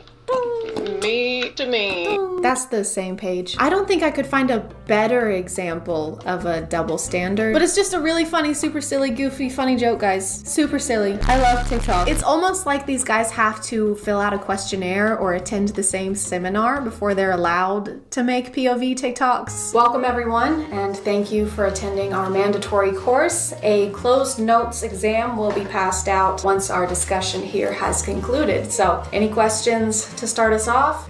Yes. Yeah, my name's Chad. When you say closed notes, does that mean that I can't look at the answers of this guy sitting next to me? No, that's cheating and has never been allowed. Yes, you. Yeah, can I, instead of taking the exam, can I make a POV of me taking the exam? Will you be smirking and winking in a way that would make no sense in that scenario? Yeah, then yes. First discussion point. You have a son who has multiple STDs and a new girlfriend every week because of his emotional immaturity and inability to recognize that he's the only common denominator in his failed relationships, which he always recounts with, I don't know, man, she was just crazy. How do you react? Nice. He's such a good kid. I'm so proud of my son. He's incredible. I look up to him. New girl every week. My, how he's grown. Interesting. All right. Next discussion point. Your daughter is in a healthy, long-term relationship, and you walk in on her and her boyfriend cuddling on the couch. God, no. What? No. God, no. What? Please. Did you say? How could she do this to me? My daughter is a fucking slut. All right, I've had enough of these. You're welcome. This is typically where people would do an ad read, but I'm still a baby YouTuber. So thank you to you for sponsoring this video by watching it and interacting with it. And if you are still here, thank you so much for watching. I appreciate you clicking on my video out of all the videos that are on here, and I'll see you next time. Okay, bye.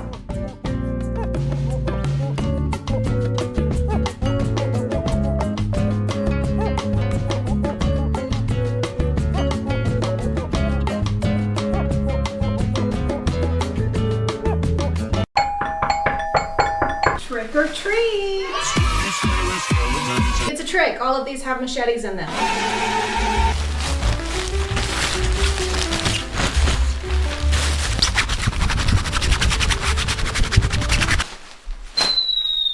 Hey guys, and welcome back to Halloween Job Spooky Cringe. My name is ChadChad.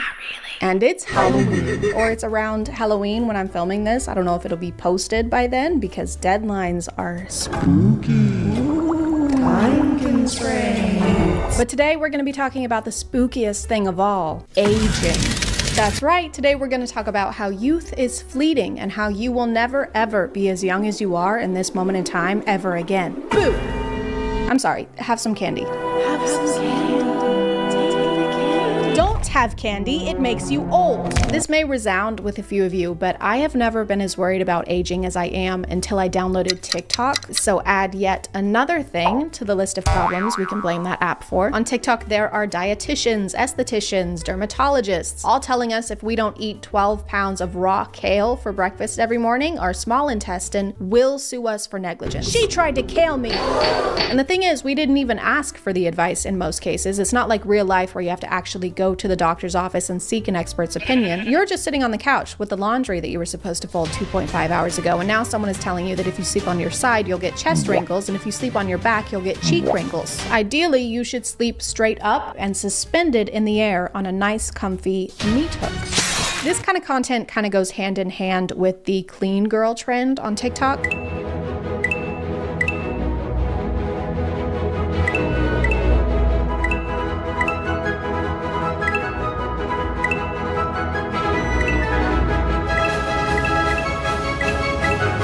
And if you don't do all those things, you are a stinky, dirty girl. Even if you're not a girl, I don't care. You're a grimy little dirt girl, and you probably eat worms and blue cheese. Clean girl is not really a trend, though. It's more a type of lifestyle content, like the Liver King, or people with those really intense morning routines that are like, I like to wake up before the sun because the sun is lazy. I am better than the sun. I'm stronger, faster, brighter, and I have more gas. And if we don't have time for a 19-step morning routine, that's kind of on us. Thank you to HelloFresh for sponsoring today, and let's get back to the video. Obviously, one of the first things you can do to avoid aging is by eating healthy. I'll show you what I ate in the morning, but here's my milk. Raw, of course, with cream on top. Of course, raw eggs for myself as well for energy and nutrients. And then I get work done for a few hours. Then I get a couple more eggs before me and my dog go outside and move our bodies. Obviously, I'm not a nutritionist, so this could be good for you, but do you like yourself? Does this spark joy? Does it spark anything other than stomach cramps? Don't drink coffee in the mornings, drink egg. Don't even talk to me until I've had my cup of salmonella. I'm joking. Wouldn't be in a day in the life if we didn't include my dog's food. You know your meal choices are a little bizarre when I can't tell if you're about to feed that raw beef to your dog or to yourself. Then I go ahead and prep some grass-fed pasture-raised beef liver, practically the only supplement that you need. I eat this every day, 1 to 3 ounces. Both. It was both. It was you and it was the dog. Pasture-raised, chemical-free sirloin, and eat with my dog. Don't do a jolly little dance. That meat is so raw, you need a plan B. There she is. You're not wearing your Halloween costume. Why are you not participating? Mother, I am deeply concerned for this individual's well-being. She's going to have more scurvy than a pirate. Another technique that you should implement into your anti-aging routine is to stop having human emotion. After years of training my face muscles to stop working so I don't make wrinkles, everyone seems to ask how I can make emotions. You really don't need to use your face muscles to make emotions at all, but I will show you how my face moves at this point. So this is what my eyebrows look like when they're raised. put them together. This is like saying you can prevent getting gray hair by ripping all of your hair out. Really just solves the problem at the root. I'm gonna show you how to do it. The idea is simple, but you do have to practice. Take your fingers and put them over top of your eyebrows. Push down on your forehead, and next step is to take your 2 fingers over your eyebrows and try and lift them. It might look crazy, but trust me, over time you're going to be able to train these muscles to work without these muscles working at all.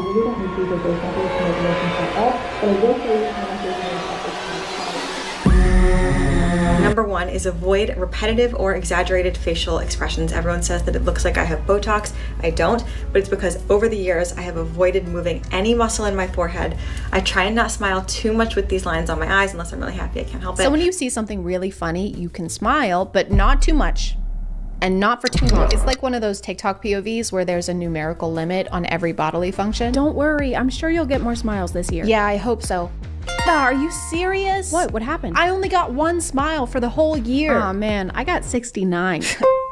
Number 2 is sleep on your back. If you don't, you're creating wrinkles all over your face and you're actually making your bone structure uneven over time. Trust me, you don't want that. Number 3, sunscreen is good, but staying out of the sun is better. SPF is okay, but have you tried never going outside? I was unknowingly doing this tip for all of 2020. I'm pretty sure she just means that you should limit the amount of time you spend in the sun and not that you should never ever go outside, I think. But people don't typically go outside just to be in the sun. There's usually a reason, like you're taking a walk or you're hanging out or playing a game with your friends. And you should do those things without worrying about the potential of getting wrinkles 20 years in advance. That's like worrying about a homework assignment that hasn't even been assigned yet. This is going to be the longest and most important essay I've assigned so far, so do not wait until the night before. I'm looking at you, Seth.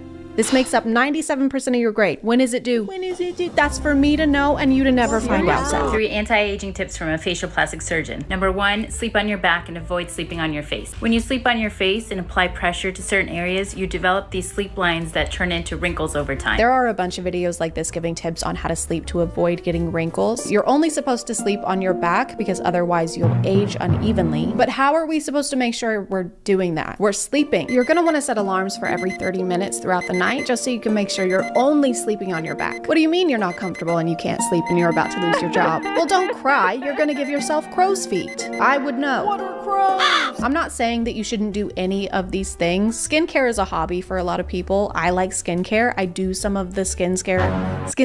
I do some of the skincare things. I even have one of those scary LED masks, probably because someone on TikTok told me to. And it also serves as a low-cost home security system.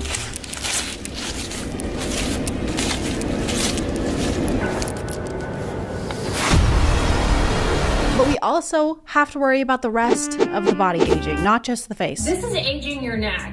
Looking at your phone like this creates a crease here, and combined with UV exposure can cause horizontal necklines, otherwise known as tech neck. So make sure you hold your phone at eye level to avoid unnecessary creasing of the neck. This might be a good posture tip, but I don't think that we're gonna be able to just stop looking down in every situation. Wait, don't move. What is it? There's a rattlesnake right under your foot. Oh my God. Don't move. I'm not. Don't look down. I'm not. I'll get a neckline. Do not move a single muscle. I can't. I trained myself not to use my muscles. Oh shit. He's lunging. Oh my God. Oh my God. Oh my God. Oh my God. Is it bad? Holy shit.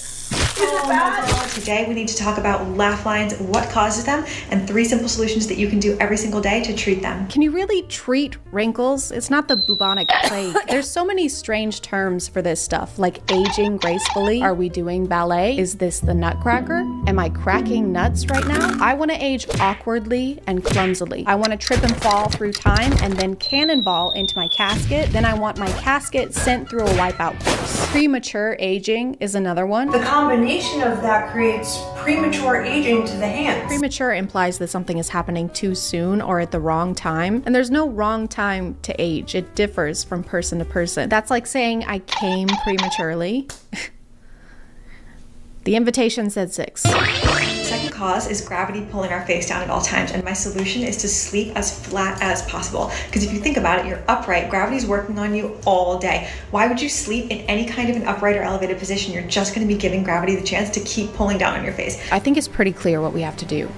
We have to eradicate gravity. Because do we really need it?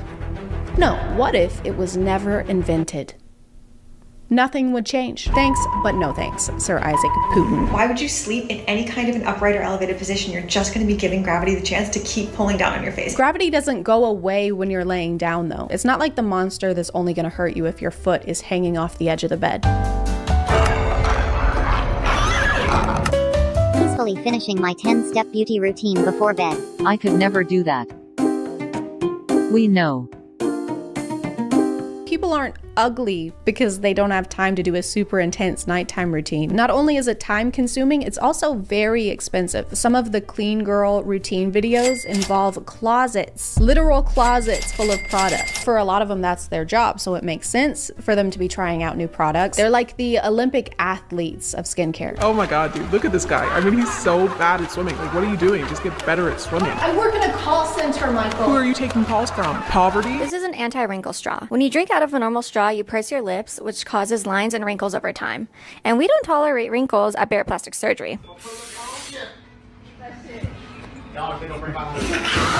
When people call you extra, just look them in their face and say, am I extra or are you basic? Be a blessing. I would rather have wrinkles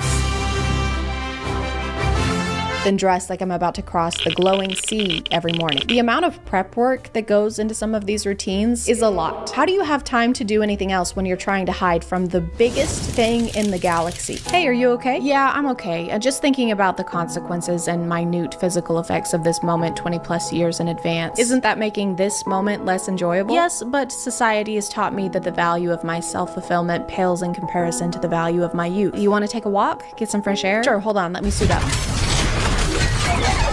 All of the tips that we've gone over today are kind of a lot to remember, but don't worry, I put them all into a list so that we can keep them in mind 24/7, every day and every night for the rest of our lives. Do not sleep on sides. Do not sleep on pillow. Do not sleep on bed. Do not breathe through mouth. Do not breathe through nose. Do not smile with your eyes. Don't go outside. Do not bend your hands. Do not bend your neck. Don't go outside. Do not turn 30. Do not eat sugar. Do not eat salt. Don't go outside.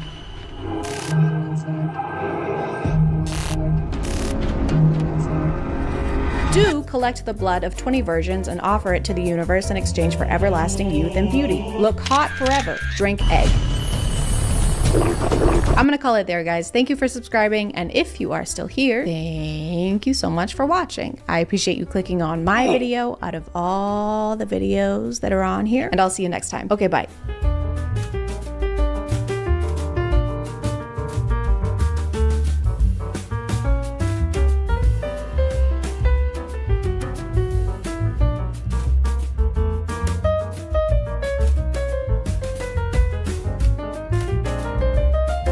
Hey guys, and welcome back to My name is ChadChad, and the internet is a dangerous place. You could be minding your own business, sleeping on a TikTok live stream when all of a sudden Siri doxes you, the FBI is at your door, you're getting dragged away in handcuffs while people keep throwing sunglasses and roses at you and spamming L, and being an L is the worst thing you can be. It's way too many nosebleeds. What's even more dangerous than that is the fact that people can challenge each other to do basically anything on the internet.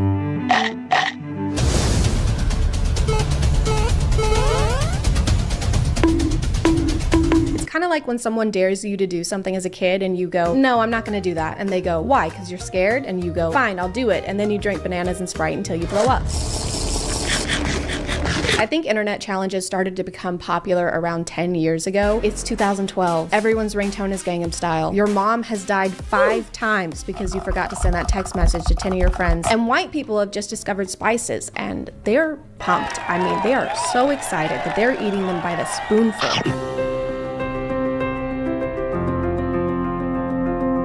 So I have cinnamon here and a spoon, and I don't really see why this is gonna be a challenge because I love cinnamon, so it'd probably be easier for me than most people. And I love cinnamon. I put it on my toast, I put it on my tea, everything, so. What's so challenging about cinnamon? Really? You know, because cinnamon is good for you. I don't know who started the cinnamon challenge, but a lot of people would start out their videos saying something like, well, I like cinnamon, so this isn't even gonna be a challenge for me. I put cinnamon on my food all the time, which is basically like saying, well, I salt my pasta sometimes, so yeah, I'm not gonna have any issues with the soy sauce enema challenge. Ma'am, I just asked if you want more cheese. Around the same time, there was a baby food challenge where you would just eat the baby food. I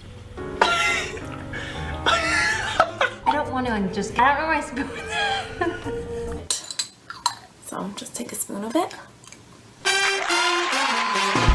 It's not like it's inedible, like it's made for babies, so you'll probably be okay. If you were a few years younger, this would just be a food review. Today I will be reviewing this baby food because I'm a baby and I shit my pants. Gonna be trying this one, and this is the flavor spaghetti. Thank you to ExpressVPN for sponsoring today, and let's get back to the video. There was the Charlie challenge where you would communicate with a young ghost boy named Charlie. You have a piece of paper and it's a yes, yes, no, no, and you put two pencils on top of each other, and then you talk to Charlie. Charlie, are you there? Charlie, Charlie, can we play? Does my parents love me? Charlie, Charlie, do you want to hurt us? Oh my god! I don't know why his name is just a regular name twice. That's fucking stupid. Who does that? One of my favorite parts of internet challenges is how the news reports on them. Some challenges are really stupid and can get people hurt. Obviously, don't do those. But according to the news, if you do any kind of challenge, even the renegade, you will die. The most dangerous dares and trends you should warn your children about. Number 1, the Charlie challenge. The kids are using pencils and paper. Guys, someone get Vice News. This is a trend with demonic and supernatural undertones. If this is undertones, what's overtones? Hey guys, today I'm gonna do the internet challenge where I literally attempt to commune with the dead. Hey, I kind of feel like you're gonna try and commune with the dead. Yes. It just feels a little demonic. Well, it's a demon, so it's a lot of demonic. I just get the feeling that this has some supernatural undertones. Charlie, possess my mortal shell to do your bidding and use me to fulfill your mission by causing a number 2 pencil shortage. I don't know, it just has evil connotations, you know? Understandably, people got bored of this and just eating things that you're already supposed to eat. So they moved on to destruction of property.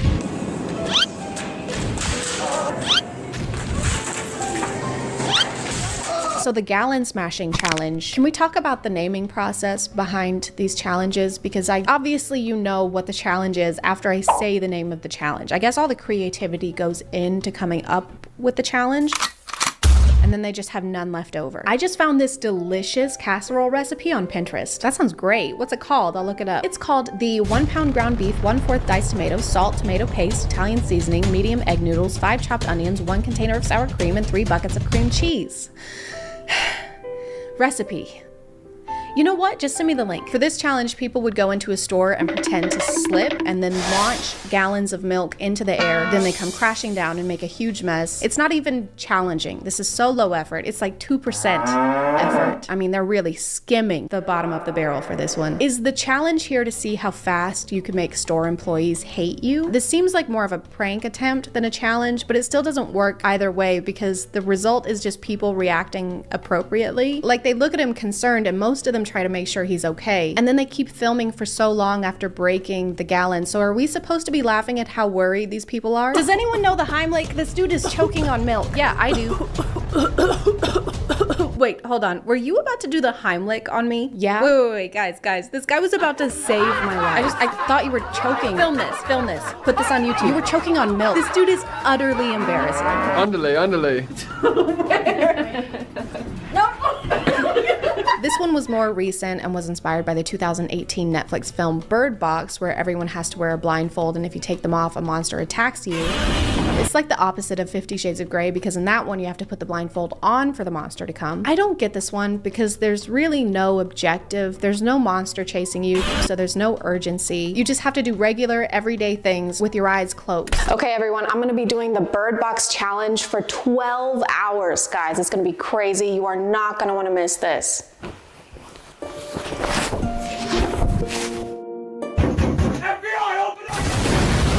It's not a different day, I just got sour cream on my shirt. These were all kind of around before TikTok gained popularity, and then it did, and people realized that they could just do something they already want to do, but call it a challenge, and then it seems like someone else did it first, and you're just following a trend.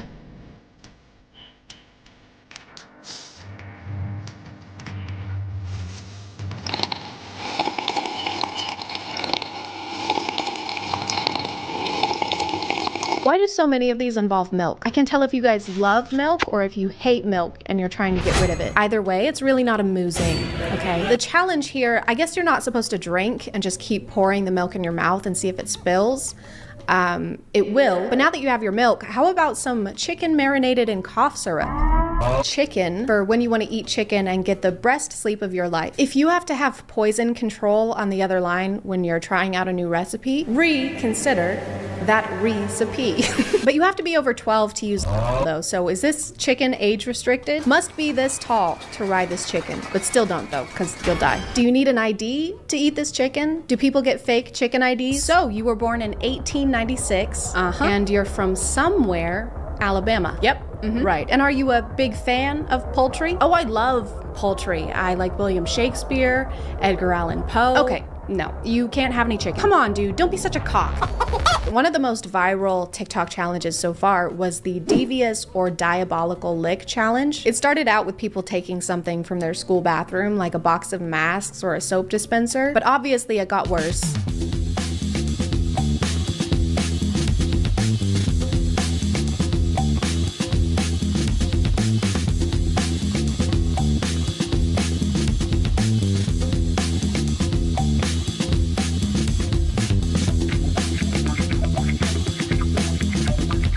Because people kept taking bigger and bigger things to try and one-up each other and be the best at stealing things, and then they enlisted the help of yellow Tic Tacs and overalls because I just realized that this is the plot of Despicable Me. Despicable Licks. Everyone got so caught up in this competition that they forgot the law exists and started stealing things even outside of school, like traffic lights and car doors.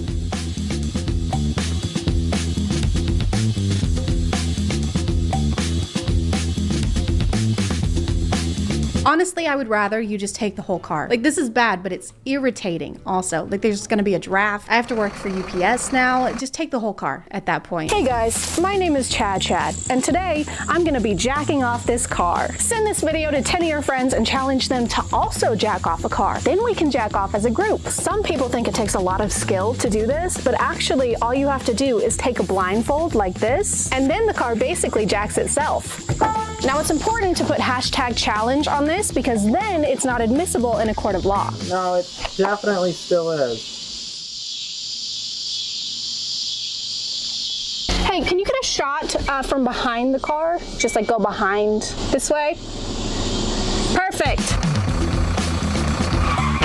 I'm gonna call it there, guys. Thank you for subscribing, and if you are still here, thank you so much for watching. I appreciate you clicking on my video out of all the videos that are on here, and I'll see you next time. Okay, bye.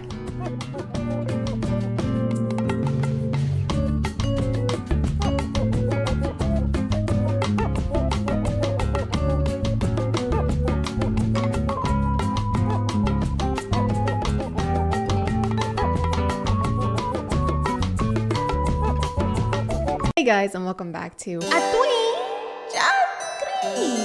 My name is ChadChad. And I believe in aliens. I never decided that. There was never a specific moment where I was like, you know what? I do believe in aliens. I do! Because I've always just assumed that, you know, in the endless universe, there are probably other places that can also support life. Like, there are a lot of ants in the world, but each ant probably thinks that their anthill is the only anthill in the world, but that's only because they haven't invented space travel yet. I've never met anyone who claimed to be abducted by aliens or who claims to have had some kind of extraterrestrial encounter. But I like to think that I'm an open-minded person and that I would hear them out, which is why today we're talking about Demi Lovato. Demi Lovato is a pretty well-known singer and was in a lot of Disney movies / TV shows. You've probably heard of them before, so I'm not gonna dive too deep into their history. But there was a certain clip that caught my attention the other day. So I woke up in my room and there was like 3 beings. And they were like, do you want to see your planet? And I was like, oh, sorry. You were like, hell yeah. I was like, hell yeah, let's go. This is a pretty short clip, so I wanted to get the full context of what's happening here. Demi has a new show called Unidentified that's streaming on Peacock TV. We'll get into that later. So the reason for this interview is that Demi is promoting their new show, and this conversation takes place after Kelly shows a clip previewing it. Well, wait, in that clip we just saw you looking for aliens. So have you seen an alien? Have you ever had an experience? I have never seen an ET face to face. Oh, that's something else I should mention. Demi doesn't believe that we should call aliens. They say that that is offensive to aliens. Sorry, aliens. Sorry, aliens. Sorry. Demi Lovato has said referring to extraterrestrials as aliens is derogatory, and the word should no longer be used for potential otherworldly visitors. Speaking to E! News, Lovato explained their reasoning while responding to Span while responding to fan speculation that they have an unreleased song called Aliens, quashing the rumor. That's a weird word. It sounds like you're getting phlegm out of your throat. Quashing the rumor. The singer said their fans should know they don't call them aliens because it is a derogatory term for anything. My fans should know that I do not call them aliens because alien is a derogatory term for anything. Oh, that's so true. Even extraterrestrials, which is why I call them ETs. Which I guess I kind of get what they're trying to say here, but at the same time, I feel like this would be very, very low on an ET's list of concerns if they were to encounter our planet. Our government would definitely take it into custody and definitely perform less than humane tests on it, so it probably wouldn't be too worried about what word we were using to refer to it with. I will now use this circular saw to enter your brain cavity. I would prefer if you didn't. Then I will study your alien brain to discover all of your secrets. I don't have any... Excuse me, what did you call me? I'd say this is a case of let's cross that bridge when we get there, but the bridge isn't even built yet. The bridge isn't even under construction. The bridge is still in the Daddy Bridges ball sack, okay? We don't need to be worried about this yet. Yeah. I had a night where I was dreaming, and I say dreaming very loosely because I don't really know what happened. So see, this is why I wanted to watch the full clip, because the TikTok that the Kelly Clarkson show posted, which got 3.2 million views, mind you, doesn't include the part where they say that this is dreaming, I think is what they're saying this was. So that kind of seems irresponsible to just post this without that context, because the comments are absolutely roasting the shit out of Demi, saying that they're on drugs, saying that they've completely lost their mind. I don't know if it was intentional or unconscious, but if I was Demi and the show that I did an interview for clipped something in a way that made me seem crazy, I would probably have a heart attack. But I all of a sudden was in my room, and I know I said I sound like this is gonna sound so out there, but just bear with me. So I woke up in my room. They even cut out the part where Demi acknowledges how strange this sounds. Who is running this TikTok account? Joe Jonas? Joe, is that you? Yeah. I woke up in my room and there was like 3 beings. Us to the 3 beings? Okay, corporations, you need to stop, all right? We get it. You're hip with the young whippersnappers. You know what this means. I actually think the only time I ever see this used anymore is by corporate accounts. So now it's getting kind of like corporate Twitter, trying desperately to seem relatable. That moment when your mom says no more video games. When your mom buys our chips that inflame your stomach lining. Bernard, you are 98 years old. Please retire. I'll stop working when I'm dead. Your left eye fell out again. Yeah. Are you gonna go home now? You. Do you want to see your planet? And I was like, oh, sorry. You were like, hell yeah. I was like, hell yeah, let's go. Why did the ETs visit you just to show you your own planet? They traveled millions and trillions of miles just to show you that. They'd ask if I wanted to see my own planet, and I'd be like, no, that's okay. I live here. I live here. I like whooshed out of my room and was like hovering over the planet, and then all of a sudden they're like, you want to see our planet? And I was like, hell yes! Yeah. So, then I whooshed to this like pink and purple planet that I've never seen. But okay, so I googled pink and purple planets after this just because I wanted to see if one actually exists, and it does. This one is called GJ504b, which is crazy because that's my brother's name too. It's 57 light years from Earth, is about the same size as Jupiter, and it's a gas planet. I doubt this was the home of the ETs that visited Demi just because it's literally made up of poisonous gas. I don't know, maybe they can survive the environment because they're also made of gas, like my brother. That's basically the end of the interesting part of this interview, but I wanted to check out the show if I could. It came out the end of September. I had this crazy experience that happened to me in Joshua Tree. Jesus Christ, why is the like ratio so bad? Can someone tell me what I'm missing? I don't remember. Like, why is Demi so disliked? Did they do something? Demi Lovato has apologized after starting a public feud with the Big Chill, a frozen yogurt shop in Los Angeles. Oh. It was the froyo. It was this bright light. It kind of moved in like these weird ways that a plane wouldn't move. I hate to be this person, but this doesn't look real. See how the stars keep moving after the camera stops moving? It just looks strange. Anyway, I'm sorry. I said I was gonna try and have an open mind, and I've been shitting on everything in this video. My goal is to find out what really happened. That looks like a gnat. That looks like a bird. What if extraterrestrials aren't traveling light years to visit us? What if they're already here waiting for us to reach out? So, like a ghost? Is that a spirit box? Don't you use that to try and talk to ghosts? So it kind of just looks like they're going to be doing a lot of stargazing and yoga. No, sorry, that's a singing bowl. Still don't see how that applies, really. It really looks like a ghost hunting show, but they just throw the word UFO in there every few minutes. UFO experiencer. Demi Lovato serenades extraterrestrial entities, as you do. Carmen? We just got here. Again, this seems like a ghost hunting contraption. Paranormal investigator, right there. So I guess we're just lumping ETs and ghosts together. I feel like those are vastly different categories. Like the concept of an alien show is interesting because I've never really seen that before, but this just looks and feels exactly like a ghost hunting show, and about 3.8 million of those already exist. They're like cop shows. I watched one episode of NCIS in 2013, and now I never have to watch one ever again. Have you seen anything like ETs here or UFOs? Star people?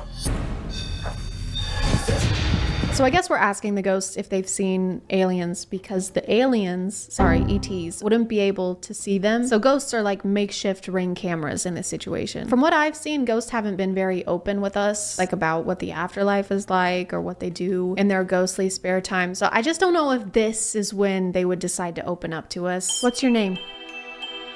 Were you murdered? Are you in this room with us right now? Have you seen aliens? Dude, yes. Okay, I was in the bathroom taking a ghost shit, right? Ask her if they're here, if there are star people here right now. Are there star people here right now?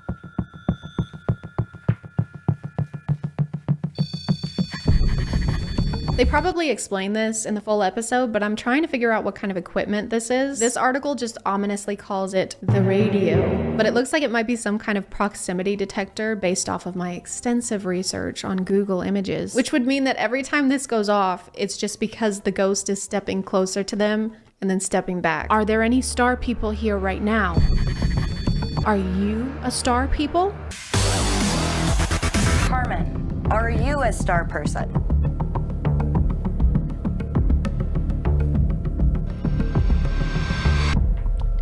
Maybe it's because we're in the room, because, you know, they don't like men, She doesn't like men, and I get it. Do you want us to maybe do a little experiment and step in another room while you take over? What do you mean? Y'all have been here this whole time and she's been talking just fine. Did you not want to say anything else because the boys were in here? The ghost is not saying yes. She's saying, okay, I can clearly see them right there. They just turned around the corner. I may be a ghost, but I'm not f***ing blind. Okay. She has trauma. She does? Mm-hmm. Okay. How do you know? And that's why she doesn't like men. Okay. I respect that. I respect that. Totally. What are these reactions? Can you imagine like going on a third date with someone and you open up about your trauma and they're like, okay, I respect that. I respect that. I do. Are you gonna pick up the check? I mean, I'm so sorry about that. That sucks, dude, but I don't get paid until Friday. Maybe if you sing a song as an offering, we could come back in the room. Oh, yeah. Okay. If I sing you a song, can my friends come back in the room? Okay, now y'all are just making up rules as you go. This is like trying to watch third graders play a game of tag. There you go. What the fuck is that? Is that a knife? Call the police, we're witnessing assault. Demi proceeds to sing Skyscraper to an extraterrestrial ghost. They didn't really specify. And then bam, there's actually what appears to be another man in the doorway over there. So the singing transaction they just did is null and void. I personally would not watch the show. Based on the preview and the clips that I've seen, I would rate it a ghost shit out of 10. It seems very over exaggerated and kind of cliche. I guess the audience would be Demi fans. I don't really know who else it would appeal to. If you're wondering why there's no green screen edits in this video, it's because I ordered a new one because my current one is ass. I'm really trying to exert the least amount of energy possible into filming, kind of like the producers of this show. I'm gonna call it there, guys. Thank you for subscribing, and if you are still here, thank you so much for watching. I appreciate you clicking on my video out of all the videos that are on here, and I'll see you next time. Okay, bye.